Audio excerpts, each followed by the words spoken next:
No, pero...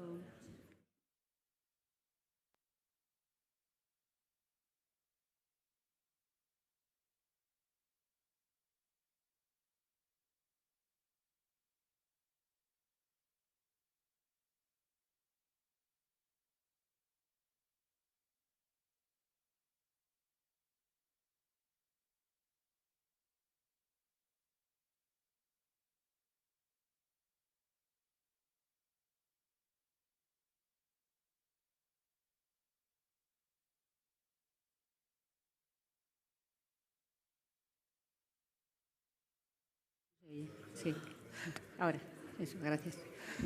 Bueno, buenos días, Egunon. Vamos a empezar esta mesa de pericardio. Y bueno, yo quería para empezar hacer una reflexión para invitar a nuestra superexperta en pericardio. Y es que cuando tengo una duda de arritmias, yo en mi hospital sé a quién dirigirme. Cuando tengo una duda de estudios familiares, sé a quién dirigirme. Los fármacos más novedosos en lípidos, sé a quién dirigirme. Pero realmente, o insuficiencia cardíaca, en fin, hay miles de ejemplos. Pero realmente cuando tengo una duda en pericardio, yo no sé, pensad vosotros, a ver si sabríais en vuestros hospitales a quién dirigiros. Y la verdad es que es difícil encontrar un experto en pericardio, ¿eh? En tu hospital, el 12 de octubre, ¿verdad? No tienes ese problema, porque estás tú, ¿eh? Es la doctora Rocío Tello y ella, como he dicho, es experta en pericardio, tiene una consulta específica de pericardio y es de las pocas personas en nuestro país que... Sí, no lo sé, la verdad. Pues te aseguro que no hay muchas. Y bueno, ella va con sus comentarios, pues va a enseñarnos un montón, ¿eh? Vamos a hacer esta sesión con 2 casos clínicos presentados por Eugenia, que es del Hospital de Cruces, ¿verdad? Y Renata, que es también residente del Hospital de Donostia. Y a través de sus casos clínicos vamos a ir interrumpiéndolas, para, en paralelo, un poco pues comentar lo que habéis hecho, cómo se ha hecho y tal. O sea, que no os sintáis interrumpidas en ningún momento.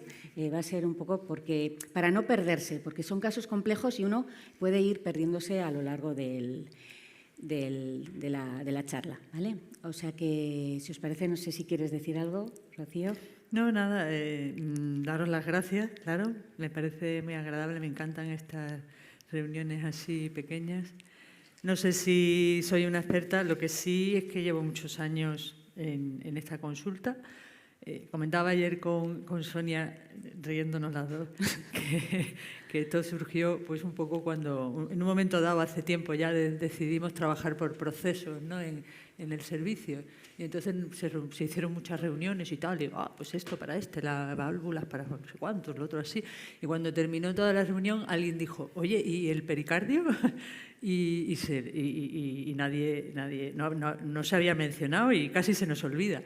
Y nadie quería, bueno, pues nadie. Entonces yo dije, bueno, pues yo, venga, me quedo con el pericardio y hasta hoy, ¿no? Y bueno, pues esa experiencia es la que vengo a compartir con vosotros. Bueno, pues te ha cundido, está claro, ¿eh? Bueno, empezamos si quieres. Vale. A ver.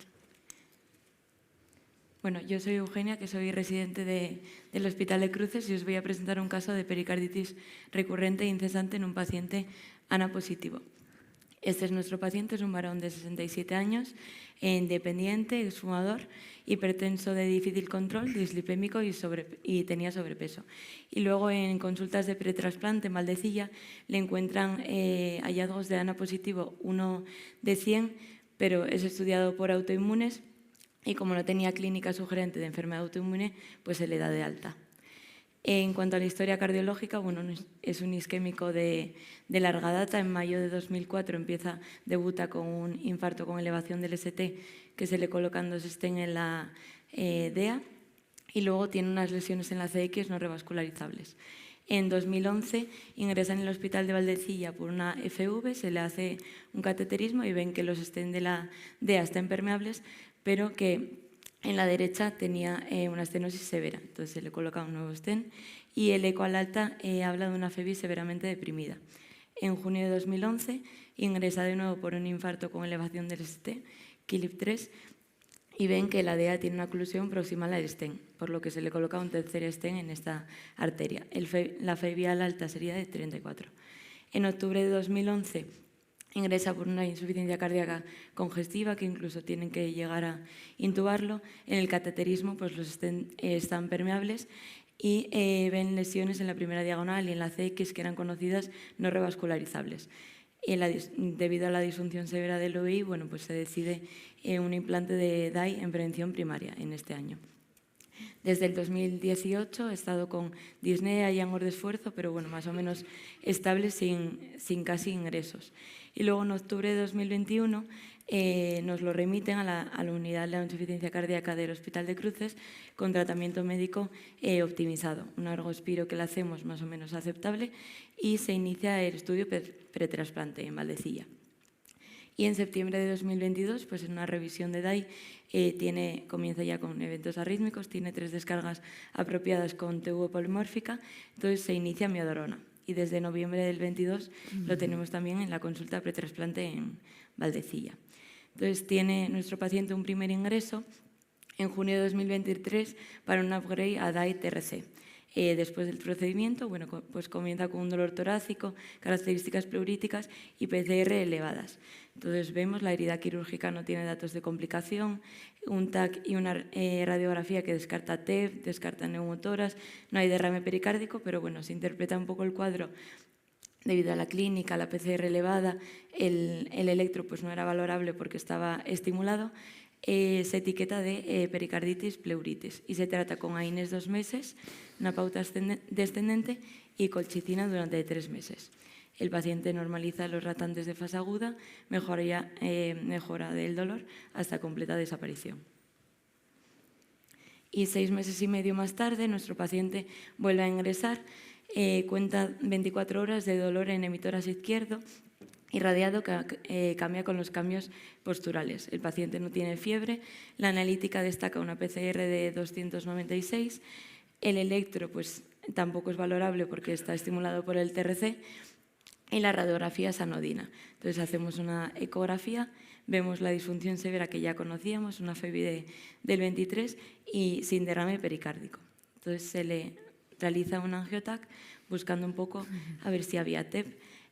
No se encuentra TEP y lo que vemos ahí en la imagen es un área de consolidación basada en el lóbulo inferior izquierdo y un mínimo derrame pleural. Era tan pequeño que cuando fueron a ver si se podía pinchar con toracocentesis, nada, era milimétrico, entonces no se drena.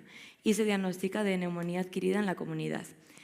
Sí que es verdad que hay que destacar que el paciente estaba febril, sin disnea, buenas saturaciones, pero bueno, lo único que se había encontrado era en el TAC esta consolidación, entonces se etiqueta de neumonía y pasa a cargo de respiratorio.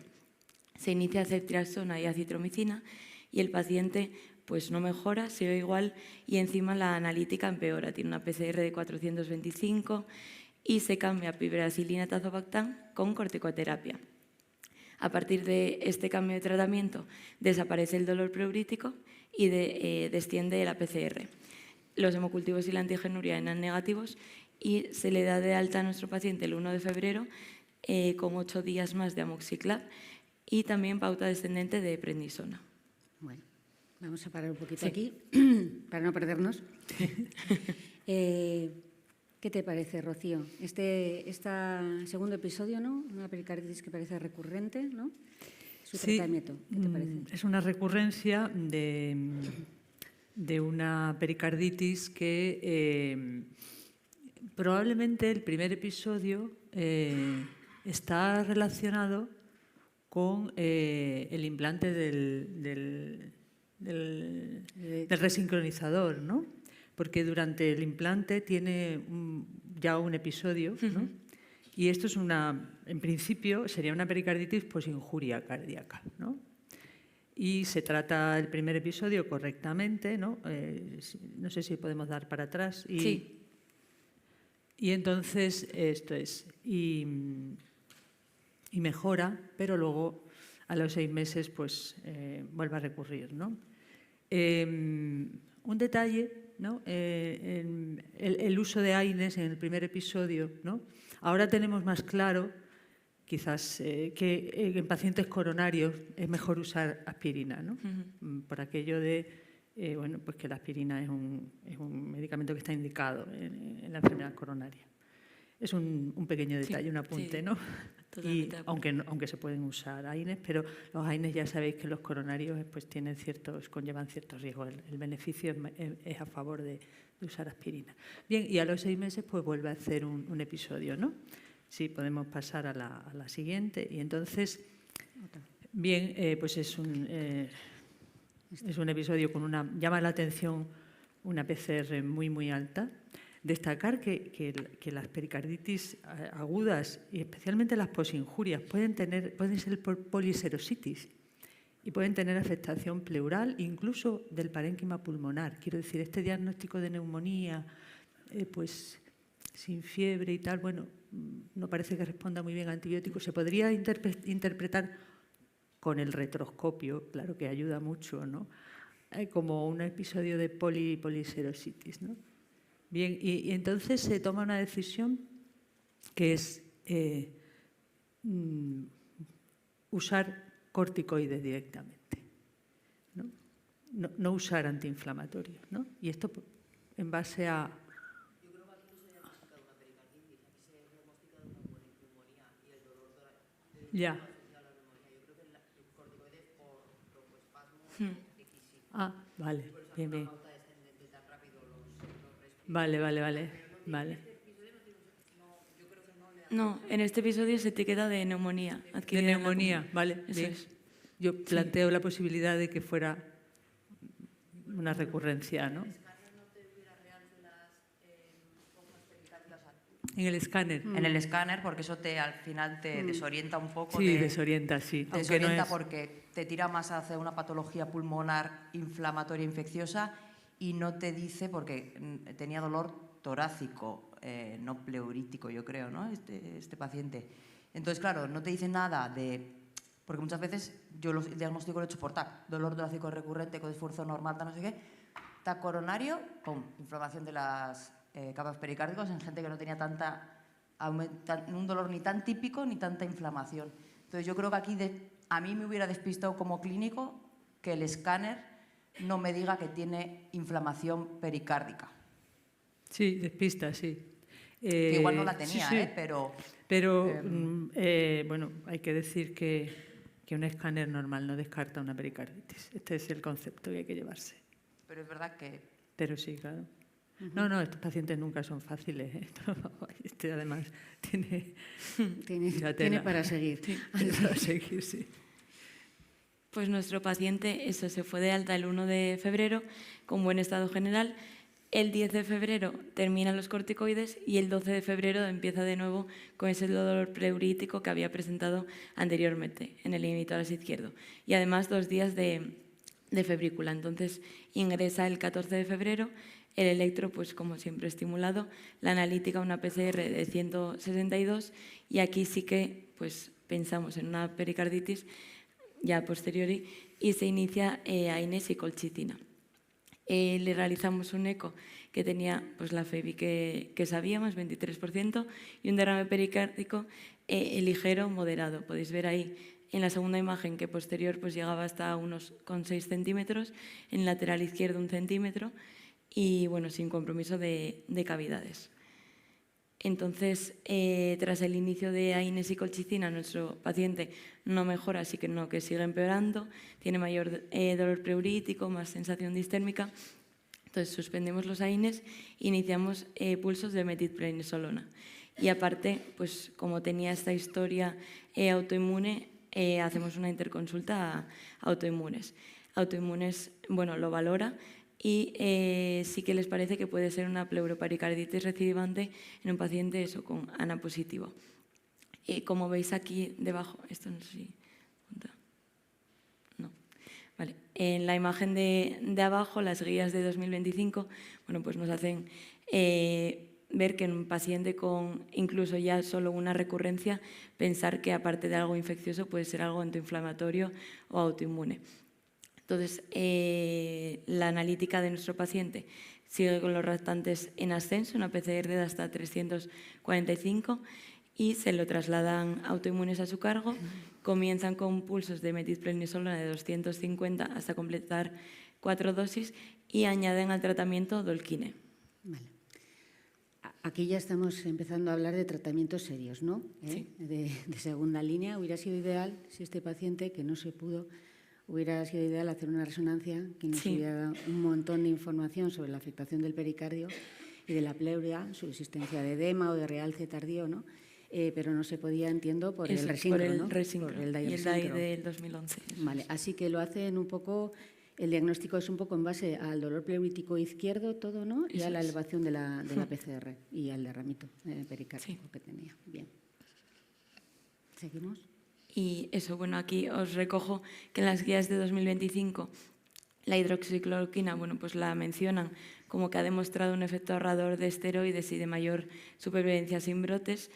Y hay poca bibliografía, pero bueno, aquí encontré también una serie de 15 pacientes con pericarditis recurrente, resistentes a la colchicina y dependiente de corticoides, que la hidroxicloroquina pues no evitó completamente las recaídas, pero sí prolongó el tiempo libre de brote y consiguió que redujeran la dosis de corticoides. Creo que Rocío te quiere decir algo. Sí.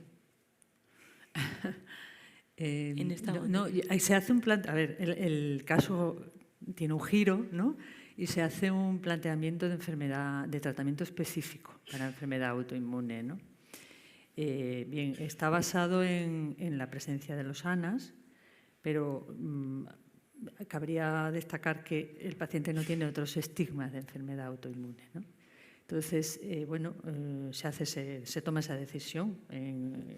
Yo esta situación la he vivido y llamamos a los reumatólogos y los reumatólogos pues toman una decisión y la decisión es tratarla como una autoinmune y usar, por tanto, dosis altas de corticoides intravenosos en forma de pulso y inmunosupresores, que son las pautas habituales de tratamiento en estos casos, ¿no?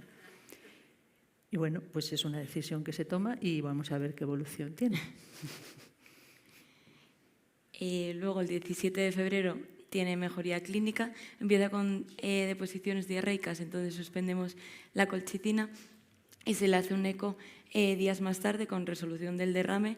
El paciente ya estaba mucho mejor y se le da de alta. Sí que al alta, pues como la deposición diarreica fue únicamente ese día, se reanuda la colchicina 0,5 cada 24 horas y se va al alta con la hidroxicloroquina, la colchicina y la prednisona en pauta descendente.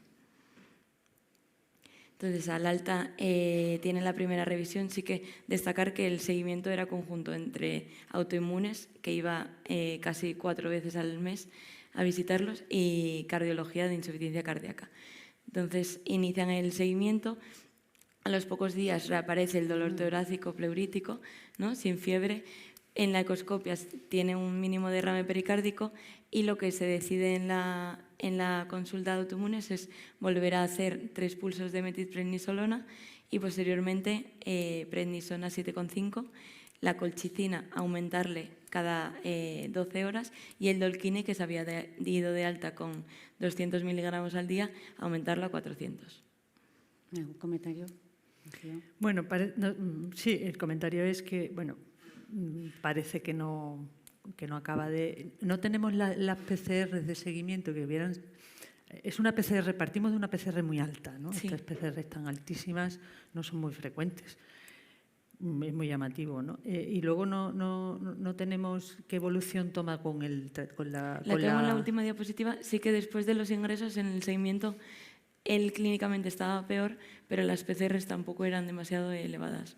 Pero sí que en el último... Pero no se normalizan, ¿no? No, del todo. Bueno, vamos a decir que aquí el curso clínico parece un poco tórpido, ¿no? No es malo, pero tampoco es una resolución, ¿no? Sino que va un poco a trompicón, ¿no? Sí. Ahí, ¿no? Y se insiste y se mantiene el planteamiento que se ha hecho de tratarlo como una enfermedad autoinmune, ¿no? Eso es. Seguimos. Luego tiene en marzo otra recaída del dolor tras mejora inicial con los pulsos y el derrame pericárdico, bueno, había aumentado un poquito. El tratamiento, añaden en este caso Dexa de 40 miligramos 4 días y también inician micofenolato 500 miligramos cada 12 horas. El paciente, por su cuenta, empezó con paracetamol para el control sintomático, entonces le pautamos paracetamol cada 8 horas y tramadol para el control de síntomas. Y luego el 27 de marzo en la consulta se encuentra asintomático, nos dice. Sí, hago un pequeño inciso. Sí. Es importante siempre no olvidar que la analgesia es parte del tratamiento, ¿vale? Porque este paciente llevaba días con dolor, ¿no? Eso es. Hay que usar analgésicos desde el principio combinados con los tratamientos de la pericarditis, ¿no? Paracetamol, metamizol y, si es necesario, tramadol. Normalmente se usa esa escalaje. También llama la atención que los corticoides van desde pulsos con dosis muy altas y de repente se van a dosis muy bajitas, lo cual no es lo que hay que hacer, ¿no? Porque ese descenso tiene que ser muy progresivo para evitar justo las recurrencias. Como los cardiólogos no estamos muy puestos en estos tratamientos, bueno, todo lo que le están dando hasta ahora es para tratar una pericarditis o bueno, también una serositis de enfermedad autoinmune. Entonces, todos son inmunosupresores. El micofenolato, para la gente que no está muy acostumbrada a oírlo, que no estamos ninguno, pues también es otro inmunosupresor, ¿vale? Sí, es lo que se está haciendo un manejo con ese enfoque. Eso es, sí. Seguimos. Y bueno, aquí, eso del micofenolato en pericarditis, pues tampoco hay mucho. Aquí os traigo algunas publicaciones que encontré. El primero es un caso clínico de pericarditis asociado a esclerosis sistémica, que lo tratan con un micofenolato de mofetilo y prednisona. Después, el segundo es una review que habla pues, de que el micofenolato de mofetilo y el metotrexato, que podrían ser muy intolerados y podrían ser eficaces en algunas pericarditis recurrentes. Y el último pues, habla de un paciente con derrame recurrente, con una enfermedad de lupus, sobre la posibilidad también de utilizar este fármaco. Bueno, pues nuestro paciente vuelve a tener un nuevo brote doloroso y se le vuelve a poner pulsos de Dexa 40 4 días. Repetimos el TAC porque, bueno, recordamos que no podríamos hacer resonancias en nuestro paciente. En el TAC vemos hablan de un leve engrosamiento pericárdico, que sí que es verdad que aquí tenéis, el de arriba es el ingreso, el de la neumonía, y ahora el de control. Hablan de un leve engrosamiento pericárdico que está mejor con respecto al previo, pero en el informe del previo no habían escrito de engrosamiento pericárdico. Entonces, bueno, pues entiendo que a posteriori los analizaron y si confiáis, parece que un poquito menos engrosado está. Y aparece además un trombo apical en nuestro paciente, por lo que empezamos la anticoagulación y ya, pues en consenso con nosotros, con cardiología, deciden iniciar anakinra. Para los cardiólogos, que no sabemos esto, pues el anakinra es un antiinflamatorio, o sea, es un tratamiento para la inflamación porque es un antiinterleuquina 1, ¿vale? O sea, que ya cambia un poco o ha añadido un poco el tratamiento con inmunosupresión, ¿no? Como un autoinmune ya, como que se admite que hay una inflamación y se trata con anakinra. Esto, pues si hubiéramos tenido resonancia, hubiera sido facilísimo, porque o tienes una PCR alta o tienes una inflamación del pericardio en la resonancia y te apoyaría mucho este tratamiento que se ha hecho un poco igual ya, porque ya no se sabía quizás muy bien qué hacer, ¿no? Sí, un poco. Sí, el caso es muy interesante porque ilustra muy bien la diferencia que hay entre un planteamiento de enfermedad autoinmune y un planteamiento de enfermedad autoinflamatoria, ¿no? La enfermedad autoinmune, pues obviamente hay que tratarla así, como digan los reumatólogos, ¿no? Pero vemos que en este caso no va bien, ¿no? Es porque no es una enfermedad autoinmune, es una enfermedad autoinflamatoria, una pericarditis recurrente y posinjuria, y aquí los mecanismos de inflamación son distintos.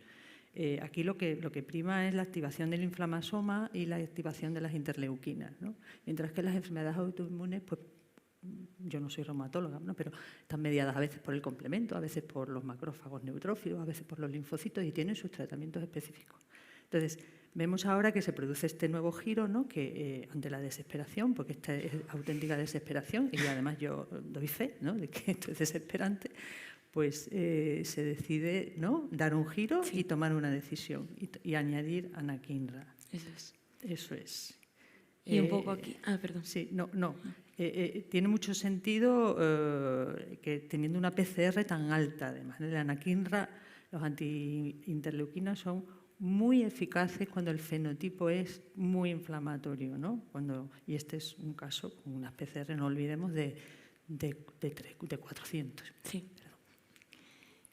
Y eso, aquí os recojo un poco lo que dicen las guías desde el 2025, que el paciente, bueno, hace bastantes meses teníamos un paciente con pericarditis aguda, que es el trato de forma clásica, con AINES, con colchicina, luego no fue bien y estaríamos en el siguiente escalón de añadir los corticoides, y luego cuando estamos ahí en el último escalón sin respuesta a tratamiento médico, ahora las guías nos dicen de añadir un anti-IL-1 como es el anakinra.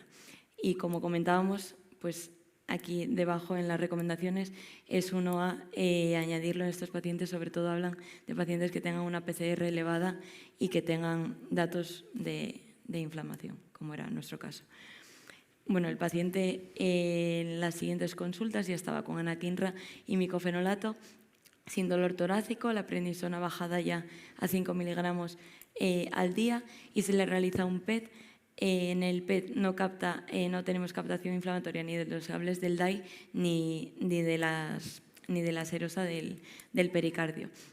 Aquí os recojo también de las guías del 2025 que hablan de utilizar un PET-TAC para ver la inflamación de las hojas del pericardio en pacientes como es el nuestro, en el que la resonancia magnética no se puede llevar a cabo. Bueno, sí. Nada, el PET se usa poquísimo para esto, que es verdad que viene en las guías porque la resonancia lo hace muy bien. Lo hace muy bien, lo que pasa que, bueno, pues en este caso no se podía, y a mí me llama la atención todo lo que toma. Ya. Es impresionante, vamos, que esto yo... Pero bueno, parece que está bien con esto, ¿no? Sí, Bien. ahora... Sí. A mí me llama la atención que el PET sea negativo con esas PCRs. Quiere decir que el PET, que yo no tengo experiencia con el PET, pero el PET tengo entendido que es una prueba muy sensible, ¿no? para detectar inflamación. Y sin embargo, a pesar de que el cuadro inflamatorio es intenso, no capta, ¿no? O sea, este caso realmente es enrevesado y difícil, Junio y julio, bueno, el paciente está estable, asintomático, le repetimos el eco que no tiene derrame pericárdico y tampoco tenía ya el trombo apical, y mantenemos un poco el mismo régimen. Sí que el paciente comienza a hablarnos de problemas digestivos, entonces empiezan a disminuir el micofenolato, pero posteriormente se cambia al micofenólico, que tiene mejor perfil digestivo, y empezamos con Mifortic 360, 1,5, 0 y 2. O sea, estos son primos hermanos, ¿no? Pero uno es mejor como tolerado, un precursor y se tolera mejor, y el Eso otro. es. Vale. Sí. En septiembre-octubre el paciente está bien, animado, sin dolor, y conseguimos ir bajando un poquito a poco la medicación. Se baja la hidroxicloroquina a 200 al día, el Nifortic se baja medio comprimido del desayuno, y el plan pues es seguir bajando poco a poco la prednisona y espaciar un poco el anakinra. En enero de este año, estable sin recidivas, en el eco se vuelve a ver que no tiene trombo, sigue un poco similar sin derrame pericárdico, se reduce el Mifortic todavía un poquito más, y el plan a futuro sería reducir la prednisona o espaciar el anakinra, que toma cada 24 horas, pues espaciarlo un poco cada 48.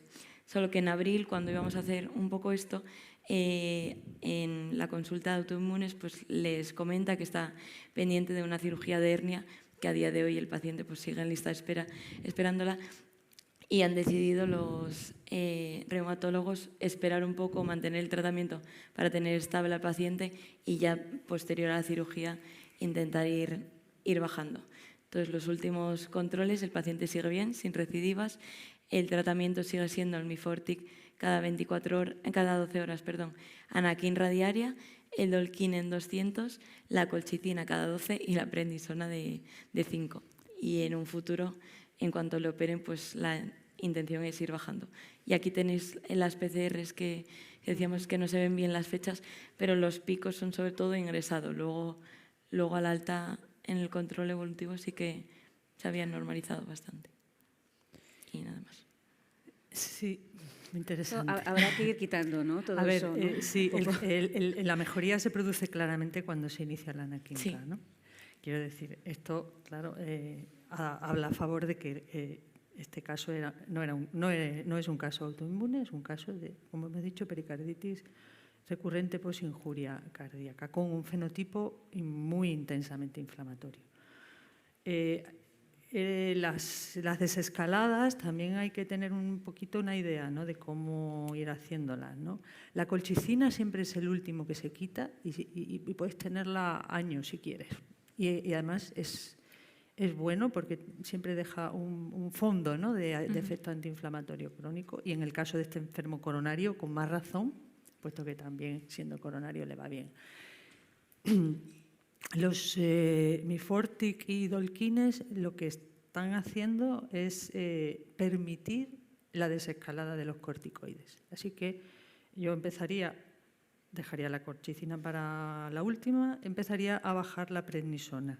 Muy lentamente, en este caso, quitar como mucho 1,25 cada 4 semanas, cada mes. Muy lentamente, no hay que tener prisa. Estas enfermedades tardan meses o años en resolverse y hay que tener mucha paciencia. Y la paciencia, el paciente a veces la pierde, pero nosotros no podemos perderla. Y entonces, empezar a bajar la prednisona, ese sería el orden. Luego, una vez que hayamos quitado la prednisona, quitaría lentamente los inmunosupresores y luego empezaría a bajar el anakinra. El anakinra, pues yo la pauta que elijo, no está muy claro esto, ¿no?, pero yo la que elijo es quitar una dosis al mes. En vez de darlo todos los días, quitar un día a la semana al mes. Es decir, en un mes serían 6 días a la semana, el siguiente mes 5 días a la semana, el siguiente mes 4, así que son varios meses para quitar el anakinra. 8 meses, ¿eh? Claro. Son 7 meses, y son 7 días a la semana, son 7 meses solo para quitar el anakinra. Y entonces ya quedaría solo la colchicina y todo eso monitorizando la PCR. Ahora entendemos por qué a nadie le interesa mucho el pericardio, ¿no? ¿Vale? Porque, bueno, yo sí, para es un acabar... poquito... perdón, ¿habéis acabado? Yo sí. ¿Sí? Yo creo que sí. No sé, Pues muy interesante. Muchas gracias, Eugenio. Bien, perdón. Yo quería, me llama la atención, la verdad que es un caso de estos difíciles, de los muchos que vemos, o de los pocos que vemos, porque en realidad afortunadamente son pocos casos, pero que dan mucho problema. Entonces, yo creo que una de las conclusiones es la que comentan, ¿no? Paciencia. Tenemos que tener paciencia porque a veces la perdemos, nosotros también como médicos. Y yo creo que en este caso hay una cosa que a mí me llama la atención, ¿no? Que por un ANA de 1,100, o sea, es un título que vemos cantidad de veces, sobre todo en pacientes añosos, y es un título absolutamente despreciable, ¿no? Una cosa es tener unos ANAs de 1,2000 y otra cosa es tener 1,100. Y en base a eso ya se establece una sospecha de una enfermedad autoinmune y se empieza a tratar con corticoides a unas dosis altas que no están indicadas, con hidroxicloroquina, que bueno, pues es un fármaco que, vamos a decir, es fármaco fundacional para el lupus, pero este paciente no tiene ningún dato del lupus más allá de un título de ANA 1,100 que es totalmente inespecífico. Y el Dolquine, no se nos puede olvidar que, bueno, que es un fármaco, y más en un paciente con disfunción ventricular, que puede generar problemas miocárdicos a largo plazo, con lo cual, ojo. Luego se le empieza a inmunosuprimir con fármacos que no son banales. Es decir, ¿no? Muchas veces cuando hablas con reumatólogos o internistas dedicados a autoinmunes te dicen inmunosuprimir es muy fácil, pero tiene unas consecuencias. Entonces, se le va tratando con diferentes inmunosupresores que encima no generan una buena respuesta y al final lo que parece que responde es a la anakinra, ¿no? Entonces, yo creo que en este paciente lo que yo iría quitando seguramente son los inmunosupresores cuanto antes, la hidroxicloroquina, porque probablemente no le aporta gran cosa, y luego efectivamente, ¿no?, pues la desescalada. Yo creo que tienen que ser los cortis y lo último la anakinra, ¿no? Pero yo creo que es muchísimas un caso de gracias. mucho calentamiento ahí. Vamos a continuar porque nos queda todavía un caso. Bueno, pues nada, Renata, el Hospital Donostia. Eso es. A ver.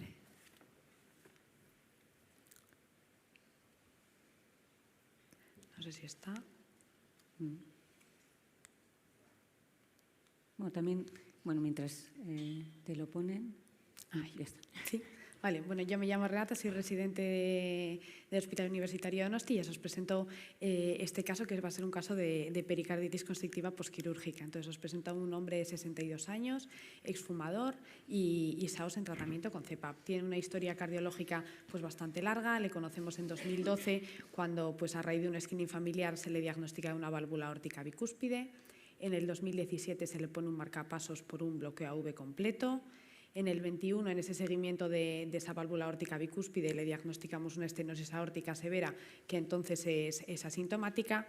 Y en 2022, pues a raíz de una prueba de esfuerzo, tenemos una caída de la tensión en la prueba de esfuerzo y, bueno, como sabéis, es una indicación clase 2 en las nuevas guías y pues se le decide poner una prótesis mecánica aórtica ONX. Entre el 23 y el 24 hace rehabilitación cardíaca y ahí le diagnosticamos de un flúter. Y llegamos un poco a febrero del año pasado, cuando volvemos a ver a nuestro paciente, porque tiene el primer ingreso por insuficiencia cardíaca, estando previamente pues, totalmente asintomático.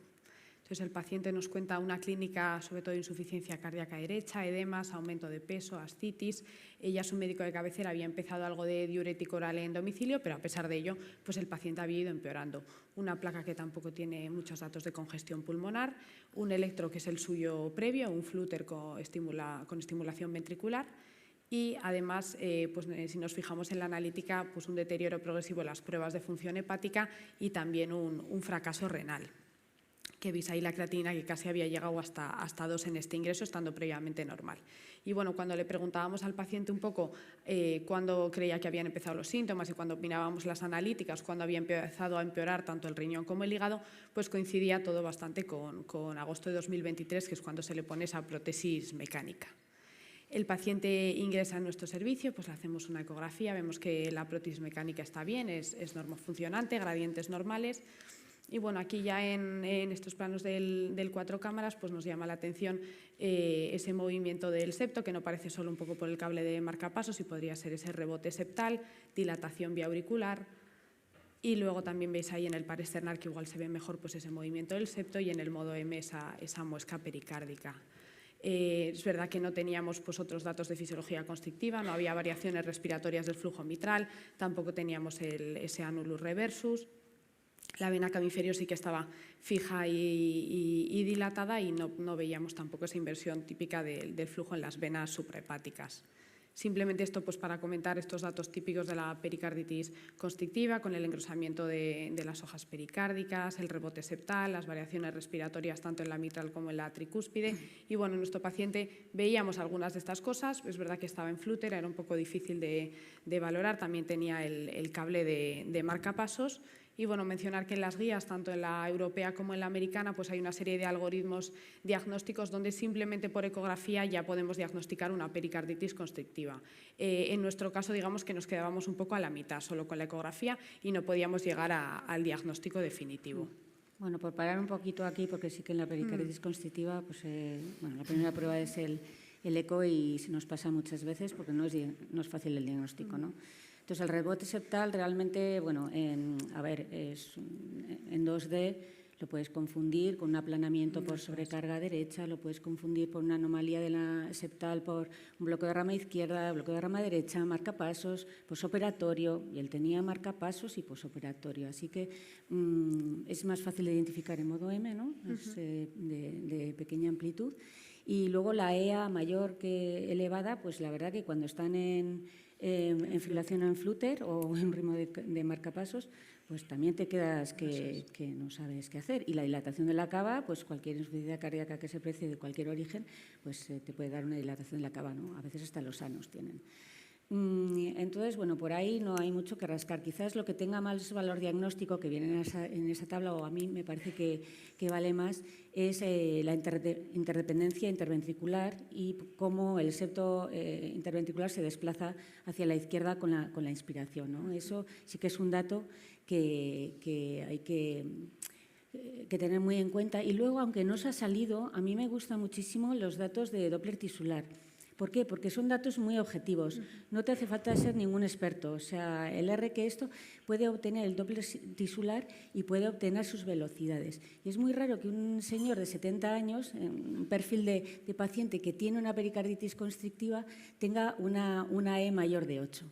Porque generalmente la onda E tisular va disminuyendo y no encuentras ondas E de 8 en pacientes mayores, incluso, vamos, sin esta patología normal. Así que ahí te tienes que extrañar un poco y luego ver pues lo del annulus reversus, que a vosotros no os salía, pero que suele aparecer. Y ya con esas dos cosas, pues por lo menos investigar un poco más, ¿no? El flujo hepático es más difícil, aunque es más difícil de interpretar muchas veces, ¿no?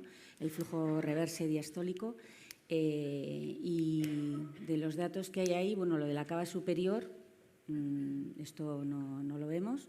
Así que, bueno, yo creo que me quedaría con cualquier movimiento, estudiar cualquier movimiento anómalo en un paciente con insuficiencia cardíaca derecha, florida o no florida, porque muchas veces no tienen una insuficiencia cardíaca derecha, y valorar eso, el comportamiento del septo con la inspiración y el Doppler tisular. Perdona, no me queda claro qué valor tenía del Doppler tisular. ¿Era mayor de 8? Aquí os he puesto, eso es, lateral 12 y medial 9. El medial, vale. Sí que era mayor de 9. Sí que teníais. Sí que tenía mayor de 8, pero no llegaba a ese annulus reversus que... mayor. Vale. O sea, no teníais el paradójico, pero no teníais el... Vale. Entonces, bueno, pues todavía nos faltaba completar un poco el estudio, le hicimos un escáner, la verdad es que en el escáner a nivel cardíaco mínimo derrame pericárdico, pero no nos daban muchos más datos y sí que, bueno, sí que nos hablaban de datos de insuficiencia cardíaca derecha, sobre todo tenía muchas citis y también datos compatibles pues, con congestión hepática. Le hacemos una resonancia magnética y bueno, pues aquí lo que vemos en las imágenes en T2 sí que se ve pues, engrosamiento y edema pericárdico, también con un poquito de derrame, parece que no afecta al miocardio, solo a nivel del pericardio, y en las secuencias de realce tardío de gadolinio por esa hiperintensidad lineal también a nivel del pericardio. Bueno, esto es importantísimo, ¿no? Sí. Estas diapositivas de otra vez el TAC son clave. Es normal. Eso es el caso el TAC es normal, pero la resonancia, tanto en las secuencias T2, ¿no? Sin gadolinio, pues es capaz de identificar el edema. Hay que decir que son secuencias que tienen mucho artefacto, o sea, que no son maravillosas, que te pueden confundir, porque parece que luego cuando lo dices sale ahí... Pues no, pues tiene mucho artefacto y a veces no sabes muy bien qué estás viendo, si es el pericardio o qué. Y luego el realce tardío, que el pericardio inflamado se neovasculariza, ¿no? Entonces el gadolinio queda ahí y entonces realza cuando hay inflamación activa. Y esto es fundamental para establecer también el fenotipo inflamatorio o no inflamatorio, porque eso va a cambiar el tratamiento. Eso es. Justo... perdón, un comentario. Sí. La presencia de ascitis, ¿no?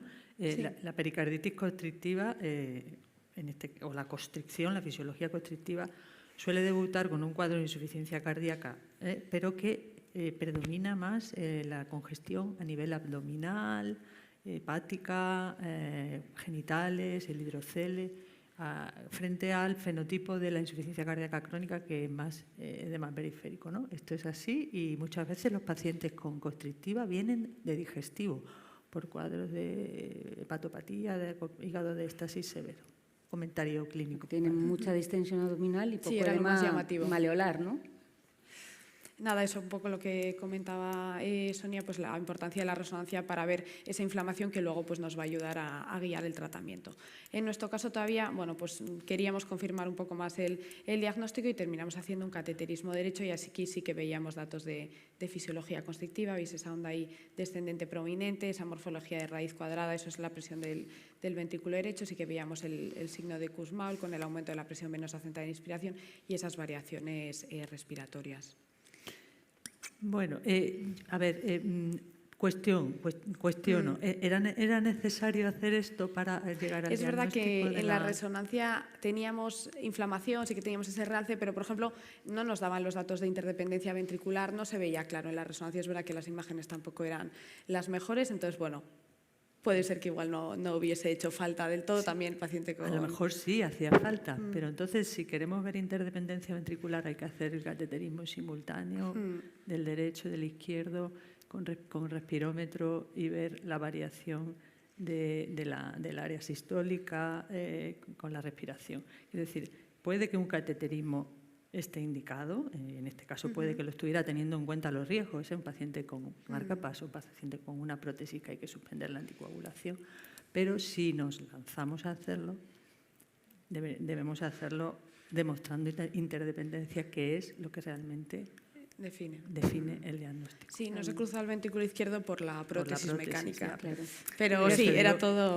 Hubieras tenido que hacer transeptal para determinar presiones izquierdas, claro. O sea, hubiera sido un poco, ¿no? Demasiado, sí, ¿no? Claro. Demasiado, cuando la cosa estaba bastante quiero decir que es un cateterismo derecho, es sugerente de constricción, pero no es diagnóstico. Bueno. ¿Alguien quería hablar? Sí.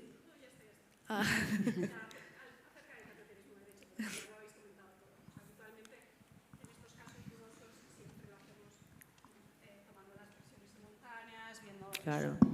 Y esto es complejo. La interdependencia es muy difícil muchas veces, ¿no? Las variaciones respiratorias pues, hay que tomárselas con calma, pasar el tiempo con el paciente, inspire, coger la monitorización justo en ese momento. Bueno, pero sí es verdad que es algo del origen de la hemodinámica, ¿no? Sí. Y que estas curvas pues, bueno, nos enseñan mucho de lo que es la fisiología de la pericarditis constrictiva. Sí, y es difícil tener un hemodinamista que sepa, que esté motivado y que tenga el tiempo suficiente. Pues que la hemodinámica hacen tantas cosas ya que las presiones se han quedado un poco, ¿no? Digo, yo aprovecho un poco una pregunta que antes no he podido preguntar. En el escáner tenía fase arterial y venosa, era con, sin, y arterial y venosa, o solo era fase arterial. Era, creo que solo en fase venosa habíamos hecho. Ya, es que eso sí que es verdad que a veces te ayuda a ver la inflamación. El realce tardío de yodo muchas veces. Fue un escáner también un poco... Es importante hacer las 3 fases porque igual te puedes a veces obviar la reso o esos pacientes que tienen, ya lo ves. Sí. Es más fácil verlo en la fase venosa, entonces. Sí, ¿no? pero sería arterial, porque si solo se hizo una, sería arterial. Se había hecho un poco más, la verdad es que, de hecho, se pidió de hecho medicina interna porque ingresalmente, ingresó ahí inicialmente, entonces la verdad es que se había hecho más un poco para ver el abdomen, porque les llamaba la atención las citis, la congestión y luego, bueno, pues al final se amplió al tórax, no estaba dirigido a ver, digamos, bueno, pues datos de pericarditis constrictiva. Bueno, nada, por comentar un poco de las guías, lo que hablan de la constricción pericárdica y bueno, pues que en nuestro medio pues la segunda causa más frecuente es la que estamos viendo, ¿no? La cirugía cardíaca y bueno, lo que nos dicen las guías del diagnóstico, sobre todo imagen multimodal con eco, TAC y reso y en esos casos pues dudosos hacer el cateterismo derecho. También nos distinguen como tres aspectos dentro de la constricción pericárdica y bueno, nosotros nos encontramos igual en un primer episodio de constricción pericárdica donde teníamos datos de inflamación en la reso, entonces pues optamos por el tratamiento médico inicial con tratamiento antiinflamatorio. Entonces, bueno, empezamos el tratamiento y en este paciente empezamos con colchicina y por ese fracaso renal que tenía, que ya estamos en creatininas prácticamente en torno a 3, pues decidimos empezar directamente con corticoides en prednisona 30, en pauta descendente y luego también los suplementos que a veces se nos olvida y optimizamos un poco el tratamiento de la insuficiencia cardíaca. Le seguimos en las consultas de insuficiencia cardíaca y bueno, la verdad es que la evolución no fue buena, el paciente seguía deteriorando progresivamente la clase funcional, seguía con insuficiencia cardíaca derecha refractaria, estábamos ya con altas dosis de diuréticos, incluso diurético intravenoso en el hospital de día y analíticamente tampoco iba mejor, ProBNP seguía subiendo y la enfermedad renal y terminó desarrollando una enfermedad renal crónica pues por un síndrome cardiorrenal tipo 2 un poco de causa pues de origen cardiológico. Monitorizamos también un poco la inflamación, la verdad es que la analítica, la PCR, pues nunca fue muy alta, siempre estaba bajita, o sea que no nos servía mucho en ese sentido, pero bueno, en la resonancia sí que a los 10 meses sí que se veía, bueno, pues que ese edema pericárdico sí que había mejorado, parecía que había menos inflamación, pero en la secuencia de realce tardío, que es la que sale ahí a la derecha, pues seguíamos teniendo esa misma hiperintensidad que veíamos previamente. Con todo esto, pues bueno, pues a pesar de seguirlo estrechamente, intentar optimizar lo máximo posible, pues llegamos a más o menos un año más tarde cuando el paciente vuelve a tener un nuevo ingreso por otro episodio de insuficiencia cardíaca, Bueno, en la ecografía seguimos viendo ese mismo movimiento. Aquí teníamos un derecho que no estaba dilatado, pero que sí que ya era un poquito disfuncionante, un TAPS de 10 teníamos. Y cuando hacemos el transtorácico sí que nos llama la atención, en este caso, una insuficiencia tricuspidia que por transtorácico parecía severa. Y bueno, lo que hicimos fue hacer un transesofágico pues para valorar bien esa insuficiencia transesofágico, para valorar la insuficiencia tricuspidia y bueno, en este caso pues parecía que no era más que moderada. Parece que bueno, pues ya cambiábamos un poco de escenario y ya estábamos en un caso de constricción crónica que no había respondido al tratamiento antiinflamatorio, y lo que nos dicen las guías en estos casos es que, bueno, pues que ya dejemos igual el tratamiento médico y vayamos a por el tratamiento quirúrgico, que sería la pericardiectomía. Se discutió en sesión médico-quirúrgica y después de ese ingreso en marzo del 25 pues se aprobó para hacer una pericardiectomía, que bueno, como nos dicen las guías, hay que valorar antes bien siempre la insuficiencia tricuspidia, porque si es severa es posible que aunque hagamos la pericardiectomía el paciente no termine de mejorar. Y bueno, ¿cómo estamos ya para terminar ahora? Pues la verdad es que, pues igual me gustaría contar otra cosa, pero la verdad es que el paciente no ha mejorado clínicamente, sigue en clase funcional NIJA 2-3, altas necesidades de diurético. Veis ahí, seguimos con tratamientos semanales en el hospital de día con diurético intravenoso. Ha tenido ya un ingreso por insuficiencia cardíaca derecha. Hemos tenido ya varios episodios de ascitis refractaria que incluso ha habido que hacerle paracentesis. Sí que es verdad que, por ejemplo, a nivel analítico sí que hemos visto una mejoría. El ProBNP sí que va para abajo, aunque el paciente clínicamente no lo nota. Y la función renal es verdad que también está mejorando. Igual todavía tenemos que darle un poquito más de tiempo. O sea, la analítica está bien, pero no está bien, ¿no? Eso es. ¿Y la IT, la insuficiencia tricuspide? La insuficiencia tricuspidia era moderada en la última ecografía. ¿Y cómo es ahora? Eso es, o sea, ahora moderada. Sí, ahora moderada. Sí. Bueno, en el transtorácico parecía en el transtorácico parecía severo, es verdad que luego en el transesofágico sí era muy llamativa. En mi esfera y todo. Luego en el trans, no sé. Pues un pericardio... A ver, esto es otra de las quitar cosas. todo el pericardio, hay zonas dirías que no, porque claro, es que depende de... Eso es, a ver, se hace... el quirófano es el éxito, ¿o no? Las guías recomiendan una pericardiectomía total y no se hizo una pericardiectomía total, fue una pericardiectomía interfrénica. Sí que hablaban de un pericardio pues muy engrosado, adherido, que bueno, pues que sí que les costó. Igual eso también es uno de los motivos por los que el paciente no haya mejorado. Qué desesperación, ¿no? Sí. Como tiene, sí, tenemos a Rafa por aquí. Como tiene el estudio hemodinámico previo, no sé si sería ahora también bueno comparar, hacer otro estudio de cateterismo, a ver cómo está. Para ver cómo está, sí. Todo eso, para ver si es por la insuficiencia tricuspidia o no, o sigue habiendo un patrón restrictivo, ¿no? Hemodinámico. Y también... sí, vale. Es igual, o sea, que ahí sigue habiendo restricción, ¿no? Vale. Perdón, constricción. Vale. Y luego otra cosita, como una pregunta, ¿no? El escáner, la resonancia, ¿nos pueden dar una idea de si esa constricción va a ser transitoria o no, o va a ser permanente? ¿Hay algún dato? No, te dice si hay en el momento. ¿La inflamación, dices? Sí, sabemos que hay constricciones que son transitorias, ¿no? Que van claro, bien, claro. Que se van quitando y tal, ¿no? Y otras no, otras... Claro, te dice si hay inflamación, tú lo tratas y... O sea, solo tenemos que ver cómo va con el tratamiento, no tenemos parámetros de escáner o de resonancia que nos digan esto va a ir bien con el antiinflamatorio, va a ir mal. No. Digo, por si acaso. Cuando la inflamación existe, el realce es muy intenso, como ese caso. Entonces, esto es lo que nos da idea de que hay constricción asociada a inflamación y que puede ser transitoria y que la debemos tratar con antiinflamatorios, como se hizo. Si la respuesta es positiva, el realce puede o desaparecer o atenuarse mucho hasta casi desaparecer. La fibrosis crónica, ya sin inflamación, puede dar un realce muy leve, pero no ese realce tan intenso. Ese realce tan intenso es inflamatorio. Aquí lo que cabe, los comentarios que podría hacer es, ¿hubiera merecido la pena ante una inflamación tan intensa, a pesar de que la PCR es negativa? El pericardio es así, unos tienen PCR y no tienen realce, otros tienen realce y no. Hacer un ensayo con anakinra antes de la pericardiectomía. puede ser que hubiera merecido la pena. A lo mejor la situación tan mala del paciente pues no animaba mucho, ¿no? Porque la anakinra ya sabemos que es un tratamiento muy largo, ¿no? Pero, medicación DOSA, ¿no? En las claro, guías, DOSA con evidencia C, claro, es verdad. Evidencia C, DOSA, normal. cuando no hay un fenotipo inflamatorio claro, ¿no? Pero claro, es verdad que sí que tenía mucha inflamación en la resonancia, aunque la PCR era normal. No es un caso como el anterior, que tenía 200, 400. Sí.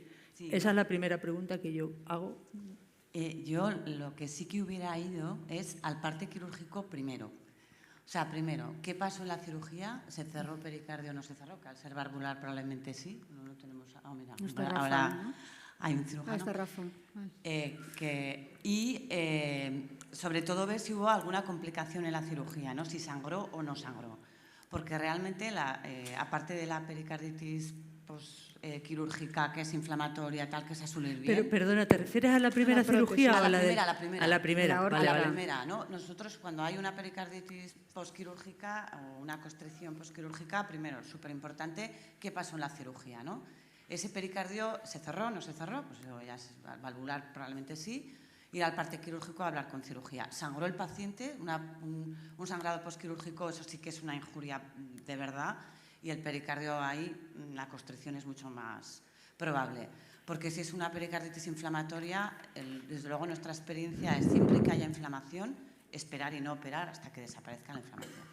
Porque si además operas con el pericardio inflamado, la cirugía es mucho... bueno, ahí, eso ya nos lo dirá el cirujano, pero siempre lo que dicen es que es mucho más compleja. Entonces yo creo que esas eso cosas... puede ayudar el hecho de que este caso, creo que la pericarditis brotó 7 meses después de la cirugía. Normalmente cuando hay hemopericardio, la pericarditis es inmediata. O no, ¿eh? No. O sea, a veces lo que vemos es la constricción tardía. Sí, la constricción sí, pero no la inflamación. No sé si me explico. Sí. El hemopericardio es verdad que puede producir constricción tardía, pero la pericarditis constrictiva, que no es lo mismo que la constricción, y esta también es una diferencia importante, si es por hemopericardio suele ser inmediata y si es por mecanismo posinjuria suele ser diferida, ¿vale? Pero bueno, estas son cuestiones que pueden ayudar. Yo esperado a que ese pericardio no hubiese estado inflamado para decidir si hay que operar o no. O sea, si hay inflamación, yo creo que hay que tratar. Que hay que insistir. Hubiéramos hecho un ensayo a Ana Quinta. El tratamiento es quitar la inflamación, no, yo creo. Sí, probablemente, ¿no? Yo lo planteo, ¿no? Y otra cosa que lo de la tricúspide, ¿no? La presencia de insuficiencia tricúspide. La insuficiencia tricúspide cuando hay que mirarla con muchísimo detalle en la constrictiva, ¿no? Porque si es una de las causas de fracaso de la pericardiectomía, ¿no? Que puede que pudiera ser este caso, pudiera ser, a pesar de que nos da moderada. De hecho, en las guías, y yo lo he mirado porque en las guías pone que se debe operar, se debe reparar la tricúspide a la vez que se quita el pericardio cuando la insuficiencia tricúspide es severa. Eso es lo que pone. Pero luego en el texto pone más que ligera. O sea que ahí hay una discordancia en la propia guía y yo creo que si es moderada se debe reparar, ¿no? Porque te la juegas y además ya luego resulta que habría que reoperar a una persona, ¿no?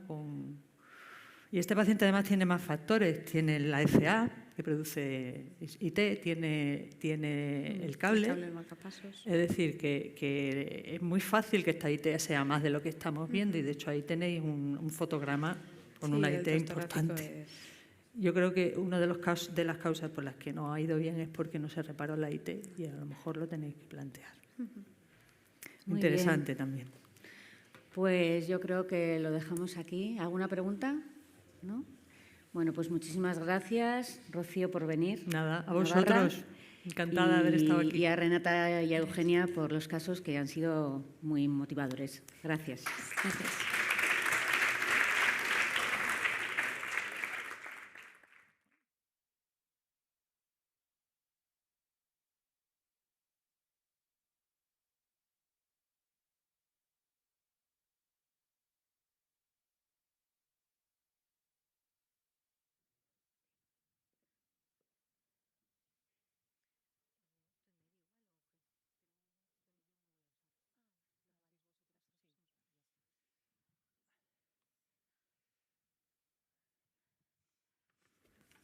Gracias.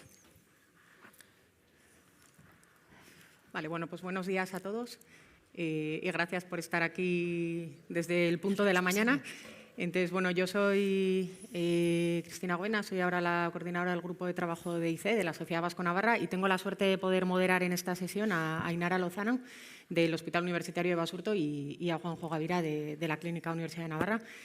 Entonces, vamos a intentar en este rato haceros una visión sobre el presente y el futuro de la insuficiencia cardíaca. Cuando fuimos a preparar la sesión, le hemos dado muchas vueltas a cómo hacerlo, porque esto es inabarcable. Os tengo que confesar que cualquiera de vosotros que vayáis a trabajar todos los días, veis IC desde el primer R1 de cardio, que de lo primero que va a haber en la urgencia es insuficiencia cardíaca, hasta el especialista más subespecialista dentro de la cardiología, que al final va a haber IC también, ¿no? Porque es el estadio, en algunos pacientes el inicial, pero en la mayoría es el estadio terminal de todas las patologías que vemos, ¿no? Patología valvular, patología isquémica, patología rítmica muchas veces, ¿no? Las miocardiopatías, que también se han tratado aquí.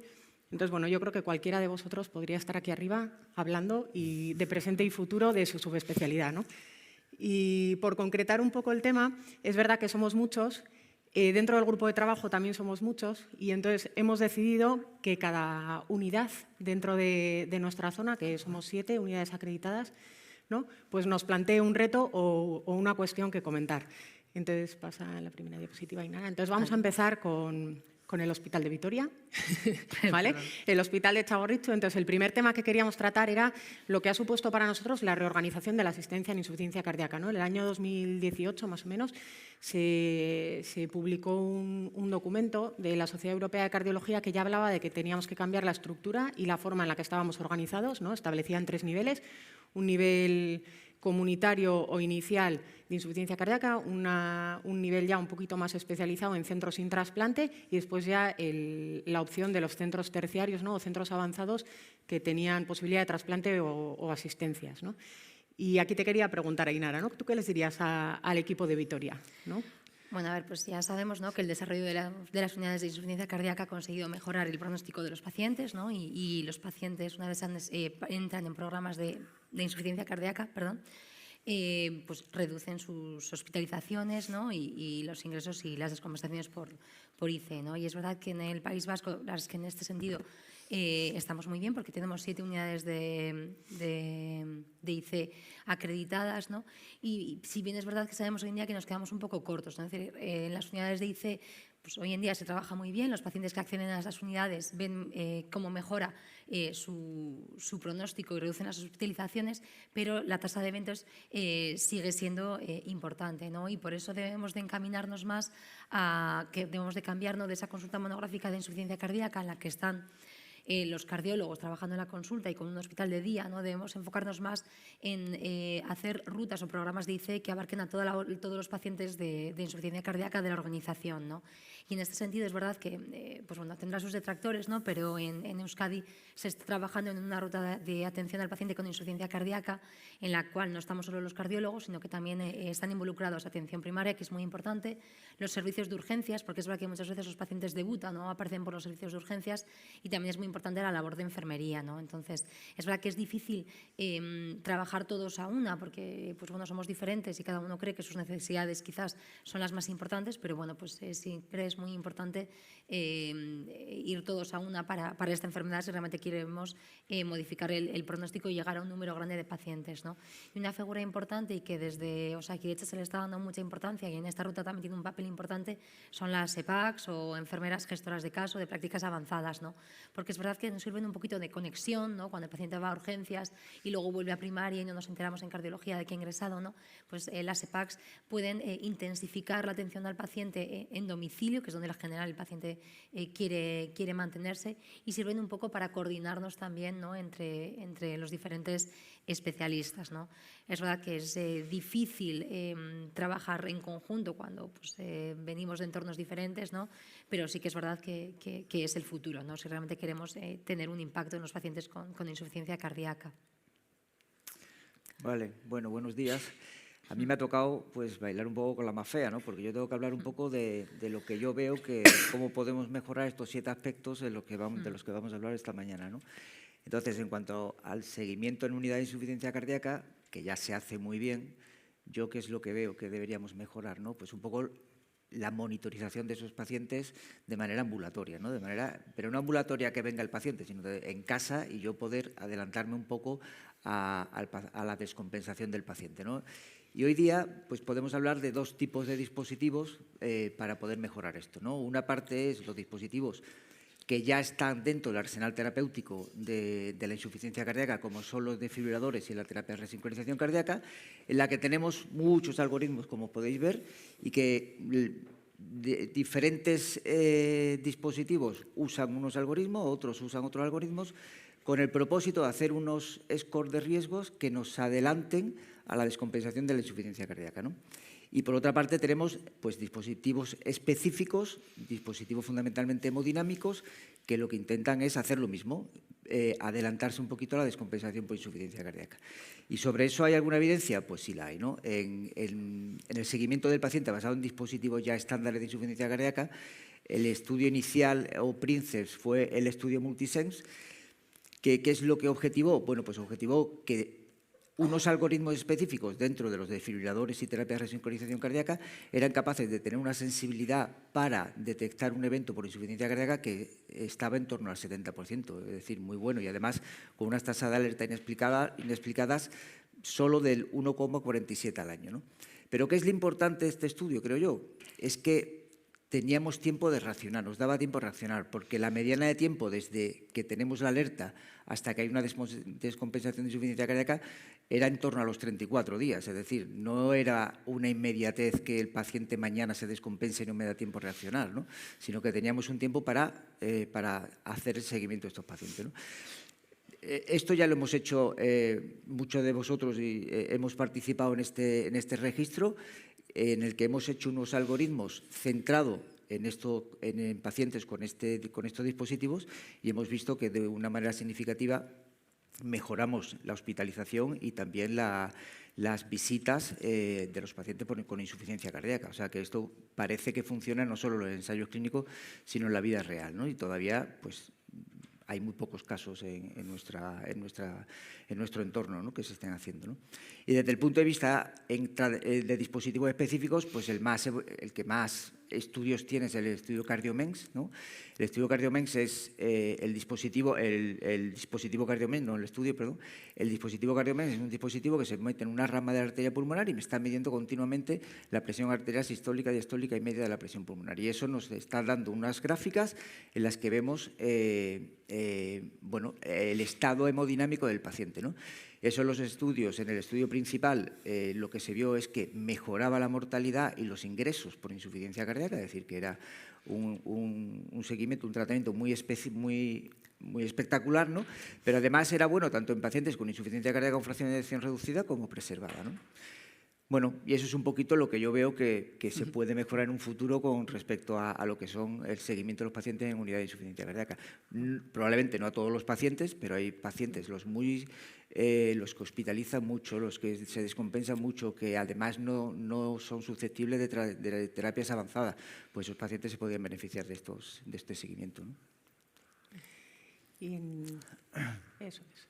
Y si entramos, bueno, por ir cambiando de tema, ¿no? Hay uno de los grandes temas que ha supuesto una revolución, aquí os presento a los compañeros del Hospital de Navarra, que sería el tema de la insuficiencia cardíaca con fracción de eyección reducida, ¿no? Yo creo que todos sabemos que esto lleva siendo una explosión muchos años, ¿no? En términos de dispositivos, a nivel farmacológico, ¿no? Pero yo creo que recientemente, pues gracias a Dios, porque han salido muchas novedades y con muy buenos resultados, ¿no? Ha hecho que tengamos que cambiar parte de nuestra asistencia, ¿no? Ainara, entonces, ¿qué nos puedes decir de esto? ¿Cómo estamos ahora? Sí, la verdad es que ha sido pues, las grandes alegrías, ¿no? En ICE en general nos lo ha dado los pacientes con insuficiencia cardíaca y fracción de eyección reducida, porque sí que es verdad que el arsenal terapéutico ha evolucionado y estamos acostumbrados a que prácticamente todos los estudios que salían en FEBI reducida tenían resultados positivos, ¿no? Y además tenemos, pues ya veis, en los últimos años, ¿no? Sobre todo a raíz de sacubitril/valsartán y SGLT2 y posteriormente Vericiguat, pues es verdad que hemos conseguido modificar el pronóstico de los pacientes, ¿no? Nada, comentar, pues ya todos sabemos, la cuádruple terapia, sí que es verdad que tenemos que insistir, pues lo que ha dicho Juanjo, ¿no? Es decir, a día de hoy todavía, a pesar de que los que todos conocemos los beneficios de los fármacos, hay pacientes todavía que no lo tienen todo implementado y debemos de introducir el tratamiento indicado para el paciente de forma precoz, porque sabemos que esto es seguro y ya si lo introducimos desde el ingreso pues podemos ya reducir los eventos a corto plazo. Y este es un estudio solo para ver cómo estamos ahora y compara un paciente de 55 años, su expectativa de vida, cómo sería libre de eventos cuando solamente teníamos beta-bloqueante y EICA, y lo que tenemos ahora con la cuádruple terapia, y vemos que los pacientes ganan de media 6 años de vida, ¿no? Y es que no solo conseguimos que los pacientes hospitalicen menos, es que somos capaces con los tratamientos de revertir la enfermedad, ¿no? Y conseguir que ventrículos izquierdos muy dilatados y muy disfuncionantes pues pasen a tener una fracción de eyección normal, ¿no? En 2025 hemos tenido también algún estudio nuevo en FEBI reducida, con Vericiguat. Bueno, pues el estudio que teníamos previo tenía una titulación un poquito lenta, empezábamos con la dosis de 2,5, luego titulábamos a 5 y posteriormente a 10, y el estudio Velocity ha demostrado que la estrategia de pacientes que no tienen hipotensión previa o no han tenido un ajuste previo reciente de diurético, podemos iniciar directamente con la dosis de 5 miligramos, y en principio no se asocia a mayores efectos adversos y se alcanzan las dosis habituales. Pero sí que es verdad que el estudio de Vericiguat en pacientes sin descompensación reciente ha salido negativo, no ha conseguido la reducción que se esperaba de eventos. Es verdad que pues, cada vez va a ser más difícil porque tenemos los pacientes muy bien tratados y veis que la tasa de uso de ISGLT2 y de ARNI era muy alta en estos pacientes, y además pues, más del 85% no habían tenido una descompensación en el último año, ¿no? Con lo cual es verdad que pues, son pacientes que han perdido muy bajo riesgo y vamos a tener que quizás ver un poquito cómo evolucionan los estudios, ¿no? Porque va a ser cada vez más difícil conseguir demostrar reducción de eventos tal y como estamos tratando hoy en día la IC. Sí que ha tenido resultados positivos el estudio con digitoxina, en este caso. Sí que es verdad que más modesto a lo que estábamos acostumbrados. Es verdad que es un perfil de paciente diferente. Son pacientes hay mucha clase funcional 3, pacientes con disfunción muy severa, pero sí que en este grupo de pacientes pues, se produce una reducción de hospitalización por insuficiencia cardíaca. Ya digo que es un efecto más modesto, por lo cual no va a ser para todos, pero sí que es verdad en un grupo de pacientes con FEBI reducida y con síntomas persistentes a pesar de la cuádruple terapia, podríamos valorar añadir la digitoxina. Sí que un poco con cuidado porque sí que había mayor tasa de eventos adversos, sobre todo cardiovasculares, en el grupo de digitoxina, pero bueno, podría quedar como una terapia de segunda línea. Bueno, no voy a comentar esto, que es lo que ha dicho ya Ainara, la importancia del tratamiento rápido lo antes posible, los 4 fármacos para el tratamiento de la insuficiencia cardíaca, ¿no? Sí que tenemos que saber la implicación, que también lo ha comentado Ainara, la implicación pronóstica que tienen los pacientes si no le ponemos 4 fármacos. Si le ponemos 3, el pronóstico es peor. Si le ponemos 2 o 1, el pronóstico es mucho peor. Eso es muy importante y eso todavía hoy día no lo estamos haciendo bien. Fijaros en vuestra derecha como pacientes que al alta se pueden ir con cuádruple terapia, que es un 82%, solo el 15% se van con esos fármacos en un registro muy grande de pacientes, es verdad que en Estados Unidos. Por lo tanto, quizás el futuro todavía sigue siendo implementar muy bien esto, ¿no? Es decir, tratar adecuadamente a los pacientes porque eso es lo que le va a mejorar el pronóstico, ¿no? Luego tenemos otros fármacos, otras dianas terapéuticas en insuficiencia cardíaca con fracción de eyección reducida, ¿no? Y aquí está un poco el boom de la inflamación, ¿no? Ya hemos hablado mucho antes de la inflamación. El boom de la inflamación en insuficiencia cardíaca, bueno, fisiopatológicamente ya todos sabemos la importancia que tiene la inflamación, pero a raíz del estudio CANTOS, que es el primer estudio que aparece, es un estudio con 10.000 pacientes en el que se objetiva pacientes con PCR alta y para valorar riesgo cardiovascular tras tratamiento con inhibidores de la interleuquina 1, ¿no? ¿Qué se vio? Pues se vieron 2 cosas que no estaban previstas, ¿no? Que era que había mucho menos desarrollo de insuficiencia cardíaca en los pacientes que en este caso era con canakinumab, y además mejoraban también, había mucho menos episodios de cáncer, sobre todo de pulmón, ¿no? Pero centrándonos, mejoraban y disminuían mucho la progresión en insuficiencia cardíaca de estos pacientes, ¿no? Luego también se hizo un estudio con anakinra, que eran pacientes que ya habían tenido ya un infarto con elevación del ST y que mantenían PCR elevada, y también se vio lo mismo, que mejoraban el pronóstico y disminuía la incidencia de insuficiencia cardíaca, o sea que eso era importante. y ya empieza a haber estudios pequeñitos en lo que se estudia en pacientes específicos con insuficiencia cardíaca, ¿no? El estudio que os muestro en el tercer bloque, pues ese es un estudio con anakinra en el que se estudia pacientes que han presentado insuficiencia cardíaca descompensada y que tienen inflamación crónica activa, ¿no? Entonces, en esos pacientes mejora mucho la calidad funcional, pero es que además, cuando lo mantenemos el tratamiento a largo plazo, empiezan a mejorar los ingresos por insuficiencia cardíaca y la hospitalización por insuficiencia, los ingresos y la descompensación por insuficiencia cardíaca, perdón. Entonces, bueno, todavía está muy verde esto, ¿no? Necesitamos estudios randomizados y tal, pero bueno, parece que los resultados hasta ahora son favorecedores, ¿no? Y luego, claro, pues, cómo no hablar de la terapia génica, ¿no? La terapia génica ya empezó hace años, pues en el 2013 o 2014 ya se empezó a hacer terapia génica con el propósito de aumentar SERCA2, que como sabéis en disfunción y miocardiopatía dilatada sobre todo está muy disminuido. Hubo unos estudios iniciales que parecía que eran eficaces, pero luego el estudio fundamental, que fue el CUPIT, pues no salió positivo. Entonces, bueno, se abandonó un poquito el tema de la terapia génica en cardiopatía, en enfermedad cardiovascular, ¿no? Pero vuelve a rebrotar con la tecnología CRISPR, ¿no?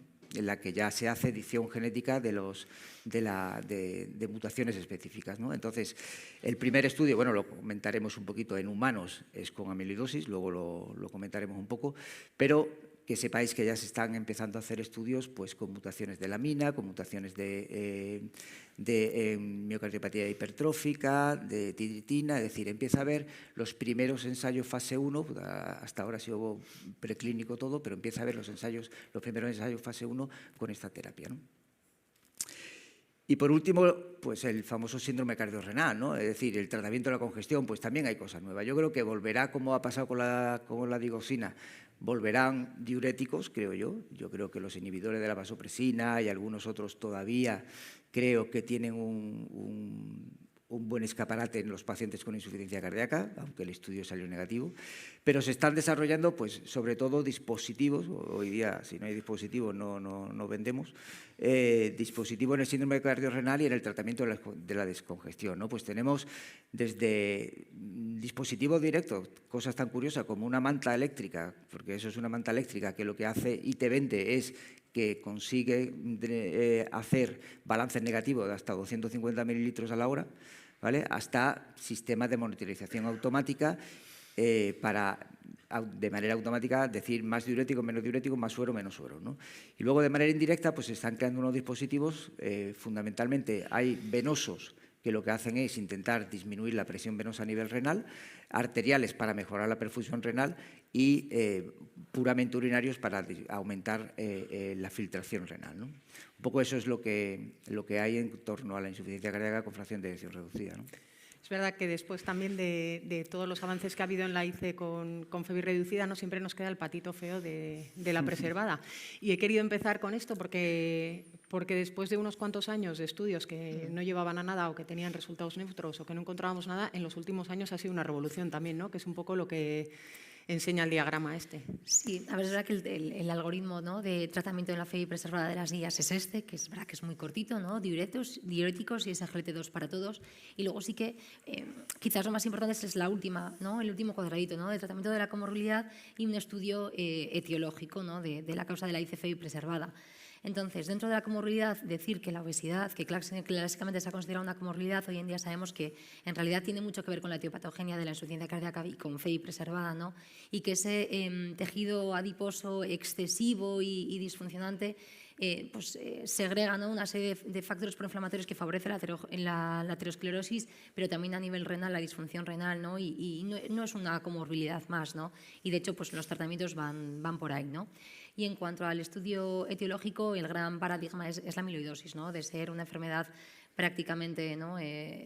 Pues, inexistente hoy en día, sabemos la importancia que tiene y hemos conseguido realmente pues, que se avance mucho en la investigación de esta enfermedad gracias a que la estamos conociendo, ¿no? Pero sí que es verdad que existen detalles, y este estudio lo vino un poquito a poner en relieve, y es que es verdad que cuando pensamos en amiloidosis cardíaca, pues podremos decir que prácticamente el 90% de los pacientes son hombres, ¿no? Y este estudio refleja muy bien en el cual, de forma sistemática, pacientes que acudían a consulta o hospitalizaban por IC, si tenían FEUI preservada y un septo más de 12, se hacía screening de amiloidosis, y si bien la prevalencia global es del 16% y es un poquito más alta en hombres, pues diagnosticábamos un 13% de mujeres, ¿no? Con lo cual es verdad que este es un toque de atención, de que hemos aprendido mucho del estudio etiológico de la insuficiencia cardíaca. En amiloidosis lo estamos haciendo bien, pero sí que es verdad que debemos de ser sistemáticos, porque es verdad que hay mujeres que luego no se ven incluidas en los ensayos, ¿no? Bueno, y como ya ha dicho Inés, ¿no? El tratamiento fundamental son los ISGLT2, ¿no?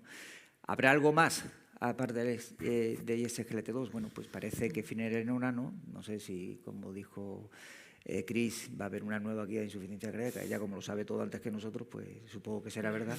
Entonces, la finerenona ya tiene un estudio positivo en insuficiencia cardíaca con fracción de eyección preservada, que aumenta, que mejora el pronóstico de los pacientes, tanto el evento primario, que es mortalidad e ingreso por insuficiencia cardíaca. Lógicamente, fundamentalmente a expensas de descompensación de insuficiencia cardíaca, ¿no? Pero los resultados salieron positivos, ¿no? Si miramos por subgrupos, es verdad que la suma de los pacientes que llevaban ISGLT2 a los que se le puso finerenona, pues el resultado no fue aditivo, es decir, no mejoraron más esos pacientes, no fue mejor que los pacientes que solo llevaban ISGLT2. Pero bueno, ya empieza a haber algunos estudios, algunas cositas pequeñas, valorando en pacientes con insuficiencia cardíaca con fracción de eyección preservada, pues la adición al ISGLT2 de otros fármacos, como en este caso no era finerenona, era aldosterona, pero se ven algunos resultados que son positivos, ¿no? Y luego, como no, pues GLP-1. No se puede hablar en cardiología si no hablamos ya de GLP-1 no se puede hablar en medicina si no se habla de GLP-1, ¿no?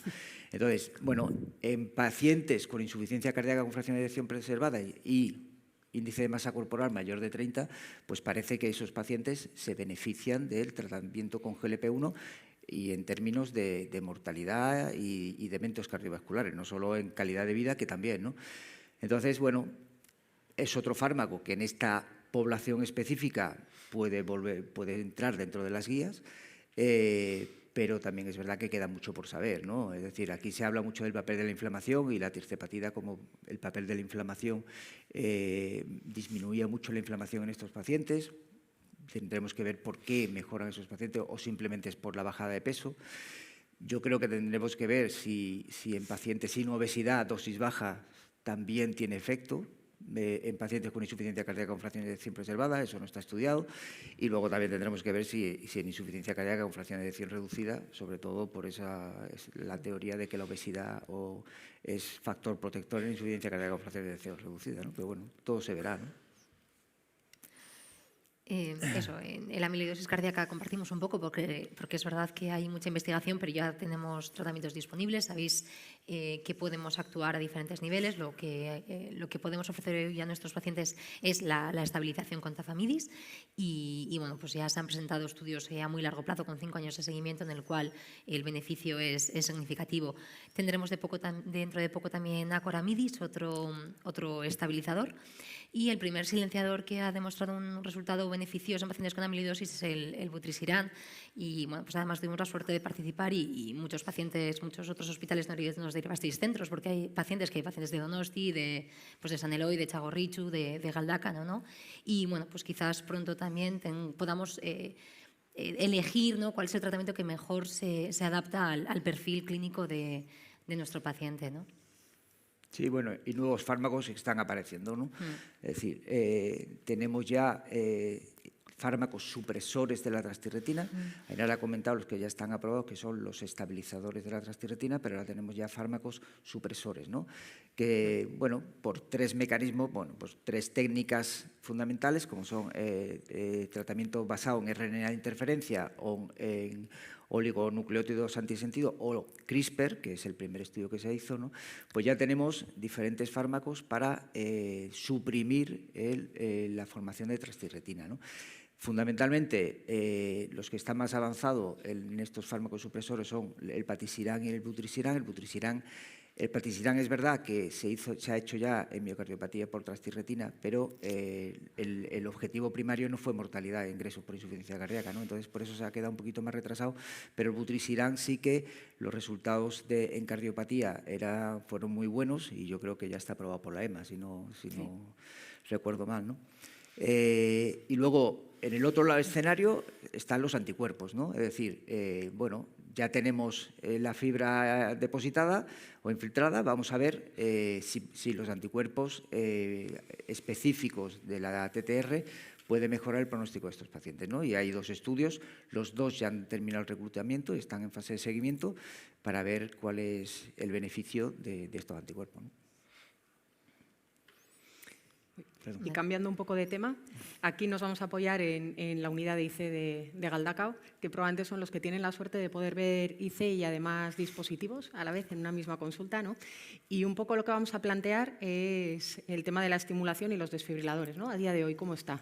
¿No? Sí, porque es verdad que ha habido grandes avances, pero bueno, pues seguimos teniendo muchas dudas sobre a qué pacientes implantar un desfibrilador, ¿no? Y bueno, pues ayer hubo alguna sesión en la que se comentó un poco y luego a última hora de la mañana también vamos a tener, ¿no? Porque es verdad que los estudios clave de DAI en prevención primaria, pues el tratamiento médico óptimo, tal y como lo conocemos hoy en día, era inexistente y sabemos y tenemos evidencia de que el tratamiento médico óptimo reduce la muerte súbita, ¿no? De hecho, en el estudio de Bericiguat que he comentado antes, la muerte súbita fue pues, aproximadamente un 2% de los pacientes en 18 meses y además no todos esos han sido muertes súbitas arrítmicas, ¿no? Con lo cual está claro que tenemos que seleccionar mejor a los pacientes. Las guías nos siguen recomendando pues en FEBIs menores de 35 poner desfibrilador a todo, pero sí que es verdad que ya entramos aquí en las primeras personalizaciones porque es verdad que aunque los pacientes tengan FEBI mayor de 35 sabemos que hay pacientes que tienen mayor riesgo y bueno, pues nos abren la puerta a si los pacientes tienen realce tardío de gadolinio extenso, han tenido un síncope inexplicado o tienen una mutación genética que confiere un especial riesgo arrítmico, podemos implantar desfibrilador en pacientes independientemente de que tengan FEBI un poquito más alta, ¿no? Pero tenemos que ir un poquito más allá porque estamos poniendo muchos DAIs en prevención primaria en pacientes con FEBI menor de 35 y luego pues tienen baja tasa de eventos, ¿no? Y bueno, pues hay muchos estudios en marcha para analizar un poquito eso. Hay un estudio que se va a hacer en España y que varios centros vamos a participar que lo que busca es eso, pues valorar en pacientes con FEBI menor de 35% si una terapia, un implante de DAI, ¿no? Guiado por la presencia de realce por mutaciones patogénicas confiere, ¿no? una mayor mayor precisión, ¿no? Respecto al implante de DAI directo en pacientes con FEBI menor de 35, ¿no? Y bueno, pues sí que en los próximos años tendremos un poquito más de información, ¿no? Porque siempre que ponemos un dispositivo, pues es verdad, aquí hay una serie de complicaciones, ¿no? Y no están libres de eventos los pacientes. Y la pregunta siguiente es, ¿dónde ponemos los cables? Es decir, al final, en pacientes con insuficiencia cardíaca, con QRS ancho, tal, pues la terapia de resincronización cardíaca no hace falta que yo os diga los beneficios que tiene, ¿no? Pero ahora está la estimulación del sistema fisiológico, ¿no? La estimulación fisiológica de los marcapasos, ¿no? Es decir, estimular directamente el GIS o mejor la rama izquierda, ¿no? Entonces, eso, pues, no sé si hay algún electrofisiólogo, luego nos contará algo, pero hay mucha reticencia, que es mejor la terapia de resincronización cardíaca, que es mejor estimular la rama izquierda, bueno, ahí hay muchas cosas, ¿no? Lo que sí es verdad que hay algo de evidencia, ¿no? La primera columna es, no son ni pacientes con insuficiencia cardíaca. La primera columna es un estudio que dice que pacientes con función ventricular normal, poner un cable en ventrículo derecho, poner un cable en una estimulación fisiológica, mejora la incidencia y el desarrollo y la progresión de insuficiencia cardíaca, ¿vale? En pacientes con función ventricular, ahí lo veis, no me acuerdo exactamente, pero 58-59% era la fracción de eyección media en estos pacientes, ¿no? Es decir, el primer punto es, ¿tenemos que estimular en el lado derecho a todo el mundo o algunos pacientes con función normal para evitar el desarrollo de insuficiencia cardíaca tenemos que hacer estimulación fisiológica, ¿no? Bueno, pues eso es un punto que tenemos que ver. Y ya específicamente en pacientes con insuficiencia cardíaca, pues hay algún estudio. El primero es un estudio pequeñito, pero bastante bien hecho, en el que se demuestra que los pacientes comparando directamente resincronización cardíaca con estimulación fisiológica, cómo mejora la fracción de eyección, cómo mejoran los volúmenes, cómo mejora, bueno, desde el punto de vista estructural parece que es un poquito mejor la estimulación fisiológica, ¿no? Y la tercera columna es un poco ya valorando eventos clínicos, ¿no? Y sí que parece que la estimulación fisiológica, sobre todo si hacemos estimulación sobre la rama izquierda, pues hay una mejoría en eventos, sobre todo en ingresos por insuficiencia cardíaca, ¿no? Son estudios muy pequeños todavía, esto no es evidencia ninguna.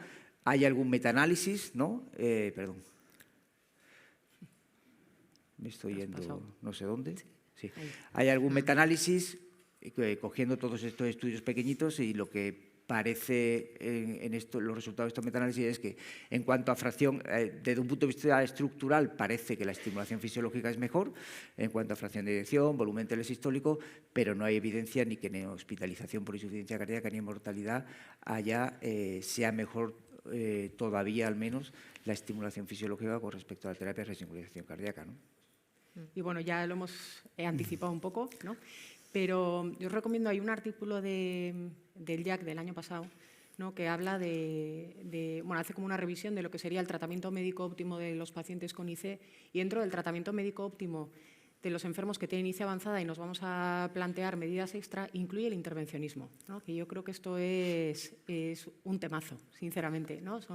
Al final tenemos pacientes que van a tener necesidades, ¿no? No solo las normales de que tienes un infarto y te revascularizan tu infarto, ¿no?, tu angina y te abren la arteria, sino que nos van a aparecer otros problemas, ¿no? Y eso también entraría dentro del tratamiento médico óptimo, ¿no? Sí, bueno, sabemos que la insuficiencia mitral secundaria es muy frecuente, y es verdad, si bien es verdad que cuando pensamos en IM y C tendemos a pensar en insuficiencia mitral asociada a disfunción ventricular, ¿no? La insuficiencia mitral secundaria está presente a lo largo de toda la fracción de eyección, ¿no? Y es verdad que clásicamente nos hemos centrado solo en pacientes con fiebre reducida, ¿no? Y es verdad que las guías ya entran un poquito a valorar pues IM auricular, IM ventricular, y aquí también juega un papel importante la fracción de eyección. Sobre la insuficiencia mitral, es verdad que cada vez tenemos más evidencias, estudios positivos, y bueno, pues las guías lo recomiendan ya como parte del tratamiento óptimo para pacientes con insuficiencia cardíaca. Sin embargo, pues en cuanto a otras valvulopatías, y luego hablará Juanjo un poquito más, estamos todavía un poquito más incipientes, ¿no? Y es verdad que los estudios de tratamiento percutáneo sobre la válvula tricúspide, por una parte no tenemos claro cuál es el método de elección, si la terapia borde a borde o las prótesis ortotópicas o heterotópicas. Es decir, si no hay una evidencia clara, probablemente es que ninguna sea del todo buena. Y luego es verdad que los objetivos o los resultados de los estudios han sido fundamentalmente mejora de calidad de vida, ¿no? No tenemos estudios en los que haya habido pues, mejoras en hospitalización y demás, ¿no? Entonces es verdad que así como hay mucha evidencia sobre la mitral, el tratamiento percutáneo de la tricúspide, pues a mi modo de ver todavía estamos un poquito en fases iniciales, ¿no? Vale, bueno, aquí es lo de percutáneo, ¿no? Hoy día ya en insuficiencia cardíaca, esto parece que la cirugía, está ahí el doctor Rafael, que no sé si nos querrá decir algo, pero en el tema de la insuficiencia cardíaca y valvulopatías parece que la cirugía ya la podemos abandonar porque no hay nada, que yo creo que todavía tiene un campo bastante importante, ¿no? Pero bueno, entonces, ¿qué se está desarrollando? Pues se desarrollan cosas, desaparecen cosas, y en insuficiencia mitral, yo no voy a hablar de terapia borde-borde porque eso ya está bastante consensuado, pero se están desarrollando muchas válvulas, ¿no? Y en la insuficiencia tricúspide, pues la terapia borde-borde también empieza a estar un poquito ya más consensuada, pero por ejemplo la anuloplastia por el sistema cardiovascular pues parecía que empezaba a haber estudios y de repente se ha retirado del mercado. Es decir, está habiendo mucha evolución en todo esto y cosas que aparecen y desaparecen, ¿no? Si queréis hablamos luego del trick valve, que yo creo que es bueno, a mí no me gusta, pero bueno, ya está aprobado, entonces tampoco voy a hablar como futuro, ¿no? Y me gustaría centrarme en las válvulas, ¿no? En las válvulas. Fundamentalmente vamos a hablar del sistema EVOQUE, que yo creo que es el que en principio es el que está más evolucionado y parece que iba a mejorar más, ¿no? El EVOQUE hay una válvula que es para tricúspide y una válvula que es prácticamente igual para la mitral, ¿vale? En tricúspide, pues es verdad que se hicieron los primeros estudios y los resultados fueron buenos, ¿vale? Cuando no se comparaban con ningún grupo control, pues parecía que mejoraba bastante la regurgitación, como es lógico, ¿no? Si le vas a poner una válvula, pero que no estaba exento de bastantes efectos adversos, ¿no? Y también cuando miraron los ingresos antes y después de poner el EVOQUE, pues parece que significativamente sí que mejoraban los pacientes con la insuficiencia cardíaca de estos pacientes, ¿no? Luego apareció el TRISCEND 2, que ya es comparado con un grupo control en el que se vio que había una mejoría, lógicamente, de la fracción de la regurgitación, mejoraba, lógicamente, desaparecía prácticamente la insuficiencia tricúspide y tenía mucha mejoría a nivel clínico, ¿no? Sin embargo, en cuanto a eventos clínicos duros, pues no hubo mejoría ni en ingresos ni en mortalidad, ¿no? Entonces, bueno, parece que mejora la calidad de vida de los pacientes, pero la mortalidad y los ingresos por insuficiencia cardíaca de momento no está demostrado, ¿no? Esto conlleva aproximadamente un 20% en este estudio, por ejemplo, de implantes de marcapasos, ¿vale? Con este dispositivo, lo cual es incluso más que con el inicio de la Stabi, ¿no? Bueno, ya nos diréis alguno más que conoce más este tema, ¿no? Y luego se empezaron a hacer la misma secuencia con el sistema para válvula mitral, ¿no? Que es una válvula prácticamente idéntica. Entonces, los primeros estudios, que no había un grupo control, pues parecía que funcionaba, que disminuía, que estaba muy bien, que era factible hacerlo, pero recientemente, hace un mes y medio, no me acuerdo, apareció el estudio MINCENT, en el que se paró por complicaciones, ¿vale? Fundamentalmente hubo muchísimas complicaciones y, sobre todo, la formación de pseudoaneurismas ventriculares hasta en un 10% de los casos. Entonces, esta válvula, pues, de hecho, ya ni si tú entras ahora en la página de la casa donde está esto, que es que ha salido hace un mes, ha desaparecido completamente. Ya no está en la página de internet de ellos esta evolución de la EVOQUE para la válvula mitral, ¿no? Bueno, y eso es lo que os comento más que de lo que hay desde el punto de vista. Y ahora para ir terminando, ¿no? Nos queda la última cuestión y unas conclusiones, ¿no? Entonces, la última cuestión yo diría, ¿no? ¿Qué hacemos con la ICE avanzada, ¿no? Es verdad que cuando nos vemos en esa situación, ¿no? que nos describen las guías de I Need Help, o sea, que necesitamos ayuda, ya la mayoría de nosotros tenemos que recurrir a centros con otras posibilidades de tratamiento, ¿no? Fundamentalmente o el trasplante o las asistencias, que en el caso de Euskadi sería Valdecilla y en el caso de Navarra sería la clínica universitaria, ¿no? Y aquí tenemos que ver, ¿no? en qué situación estamos y hacia dónde vamos. Sí, bueno, porque hoy en día pues, el trasplante cardíaco sigue siendo el tratamiento de elección para los pacientes que son candidatos, ¿no? Porque por mucho que hayan progresado las asistencias, pues no siguen estando, ¿no? al nivel.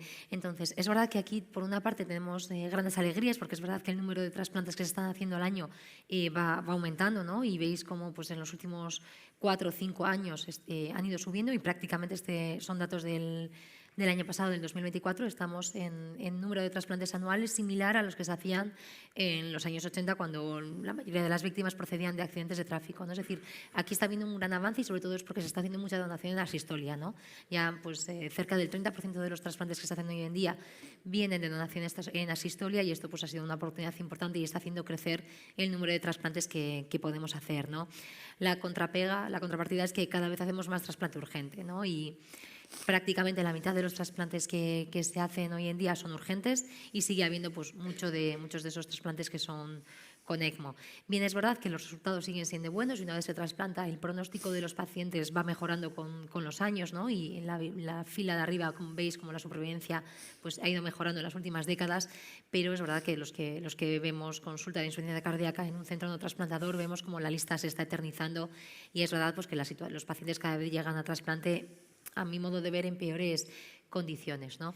Y la administración intermitente de levosimendan, que sí que es verdad que es una terapia que las guías solamente la mencionan para pacientes pues, no candidatos a trasplante, un poco para mejorar calidad de vida y demás, nos hemos visto obligados a adoptarla, ¿no?, como una terapia para mantener a los pacientes que están en lista de trasplante, ¿no? Y sí que es verdad que se han presentado los datos de los centros españoles, ¿no?, porque es verdad que es una terapia muy usada, pero la evidencia era bastante escasa, ¿no? Y se analizan qué ocurre con los pacientes que reciben levosimendan mientras están en lista de espera de trasplantes, ¿no?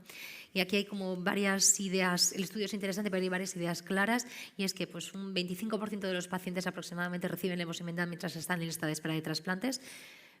Muchos de ellos entran en lista de trasplante cuando venían con levosimendan, pero hay un grupo de pacientes pues que también es significativo, que estando en lista de espera de trasplante hospitalizan por ICE, y entonces es cuando entran en el programa de levosimendan. Los pacientes con levosimendan tienen peores condiciones, clases funcionales más avanzadas, más deterioro de la función renal, peores FEBIs, más hospitalizaciones por IC. Sí que parece que cuando se les administra levosimendan se reducen respecto a lo que venían, ¿no?, las hospitalizaciones por IC, y no se ve afectada, digamos, la evolución post-trasplante. Es decir, cuando entran una vez se les trasplanta, el pronóstico es bueno, independientemente de vengan con levosimendan o no. Pero sí que es llamativo que, a pesar de ser pacientes que tienen peores condiciones, están de media 2 meses más en lista de espera los que tienen levosimendan que los que no. Porque es verdad que, y es una sensación que siempre comentamos, que nos da una sensación de falsa seguridad, y es verdad que pues quizás, aunque son pacientes que sabemos que están peor, pues como están mantenidos con levosimendan, no se les acaba priorizando quizás como debería en la lista de espera de trasplante, y bueno, pues es algo a tener en cuenta, ¿no? Esto se ha cortado. Bueno, las asistencias. Entonces, yo aquí voy a hacer una reflexión, ¿no? No sé si esto vale, que se había... Fijaros la evolución. Ayer no quisimos hablar de la manzanita, hoy la vamos a hablar, del iPhone, ¿no? Entonces, la evolución del iPhone desde el año 2007 hasta el 2025, ¿no? 42 modelos en 18 años, 42 modelos. De asistencias ventriculares, el HeartMate, que es el único que está hoy día aprobado, en 34 años, 3 modelos. Y el corazón artificial, el corazón total, en 43 años, 4 modelos, ¿vale?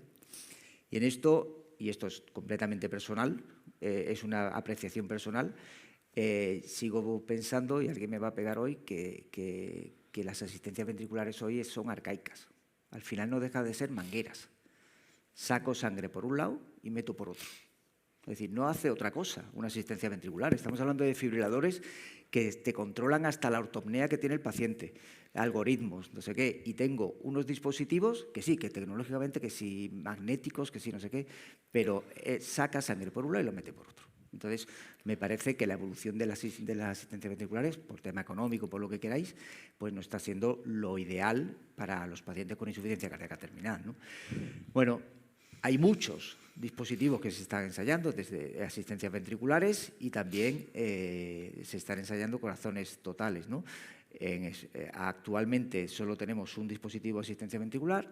Hablamos siempre de tratamiento de terapia definitiva, ¿eh? No estamos hablando de terapia puente, estamos hablando de terapia definitiva. Y se está ensayando, el Sincardia es el único que está aprobado como terapia definitiva, que aparece y desaparece también del mercado, y el más evolucionado, el que más estudió ahí, es el Carmack, que también desapareció y ahora parece que está consiguiendo la marca CE, ¿no? Pero ¿qué necesitamos fundamentalmente para que las asistencias ventriculares hoy día funcionen, ¿no? Y es lo que yo creo, ¿no? Pues necesitamos, por una parte, sistemas totalmente implantables, ¿no? Y eso va en consonancia con la última frase, ¿no? Pues la transferencia de energía, que no sea a través de un driveline, que no sea a través de un dispositivo que yo tenga que llevar, sino que tengamos la transferencia de energía transcutánea desarrollada para que los sistemas sean totalmente implantables, ¿no? Los dispositivos, sobre todo la asistencia ventricular izquierda, tiene que ser amigable y estar sincronizado con el ventrículo derecho. No tiene sentido que el ventrículo derecho esté funcionando de una manera y las asistencias ventriculares estén dando un flujo continuo siempre de la misma manera, ¿no? Porque entonces no hay buena dependencia o buena conexión entre el ventrículo derecho y el ventrículo izquierdo, ¿no? El flujo sanguíneo pues debe ser pulsátil y adaptativo, no tiene que dar 5 litros tumbado y 5 litros corriendo una maratón, pues eso es lo que hace a día de hoy. Hay que disminuir el contacto entre la sangre y la superficie del dispositivo, porque eso es lo que da muchas de las complicaciones en estos pacientes. Por ejemplo, en el sistema Carmack ya esas membranas que están en contacto pues las están haciendo híbrida con células madre, bueno, están habiendo alguna evolución. Y los dispositivos, sobre todo la asistencia ventricular y también los corazones artificiales, yo creo que tienen que ser un poquito, hay que hacer tecnología más pequeña para que esto sea más soportable por los pacientes, ¿no? Eso es un poco lo que hay. Ya os digo, hay muchas evoluciones, pero poco más de todo lo que se necesita fundamentalmente, ¿no?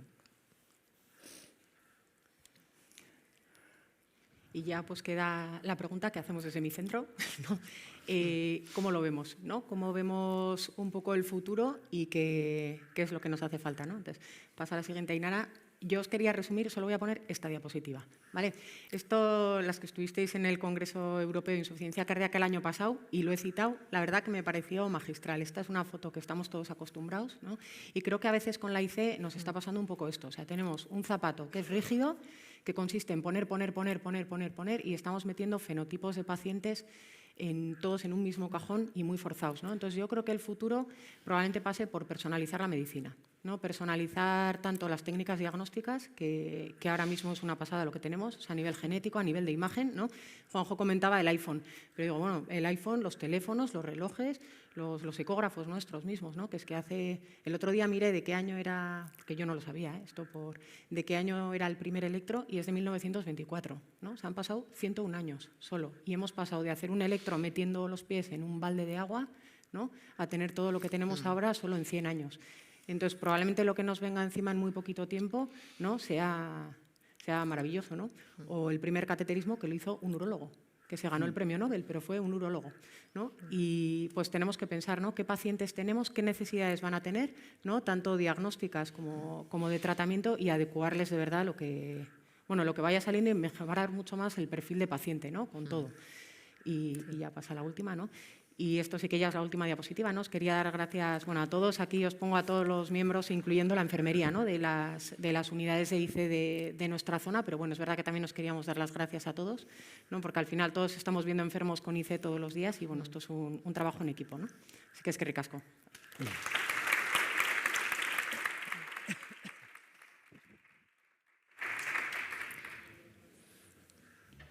No sé si tenéis alguna pregunta antes de ir a la pausa del café, que la necesitamos todos. Pero... Vale. ¿Queréis café? Dime, ya está, pues sin más. Nos vamos al café.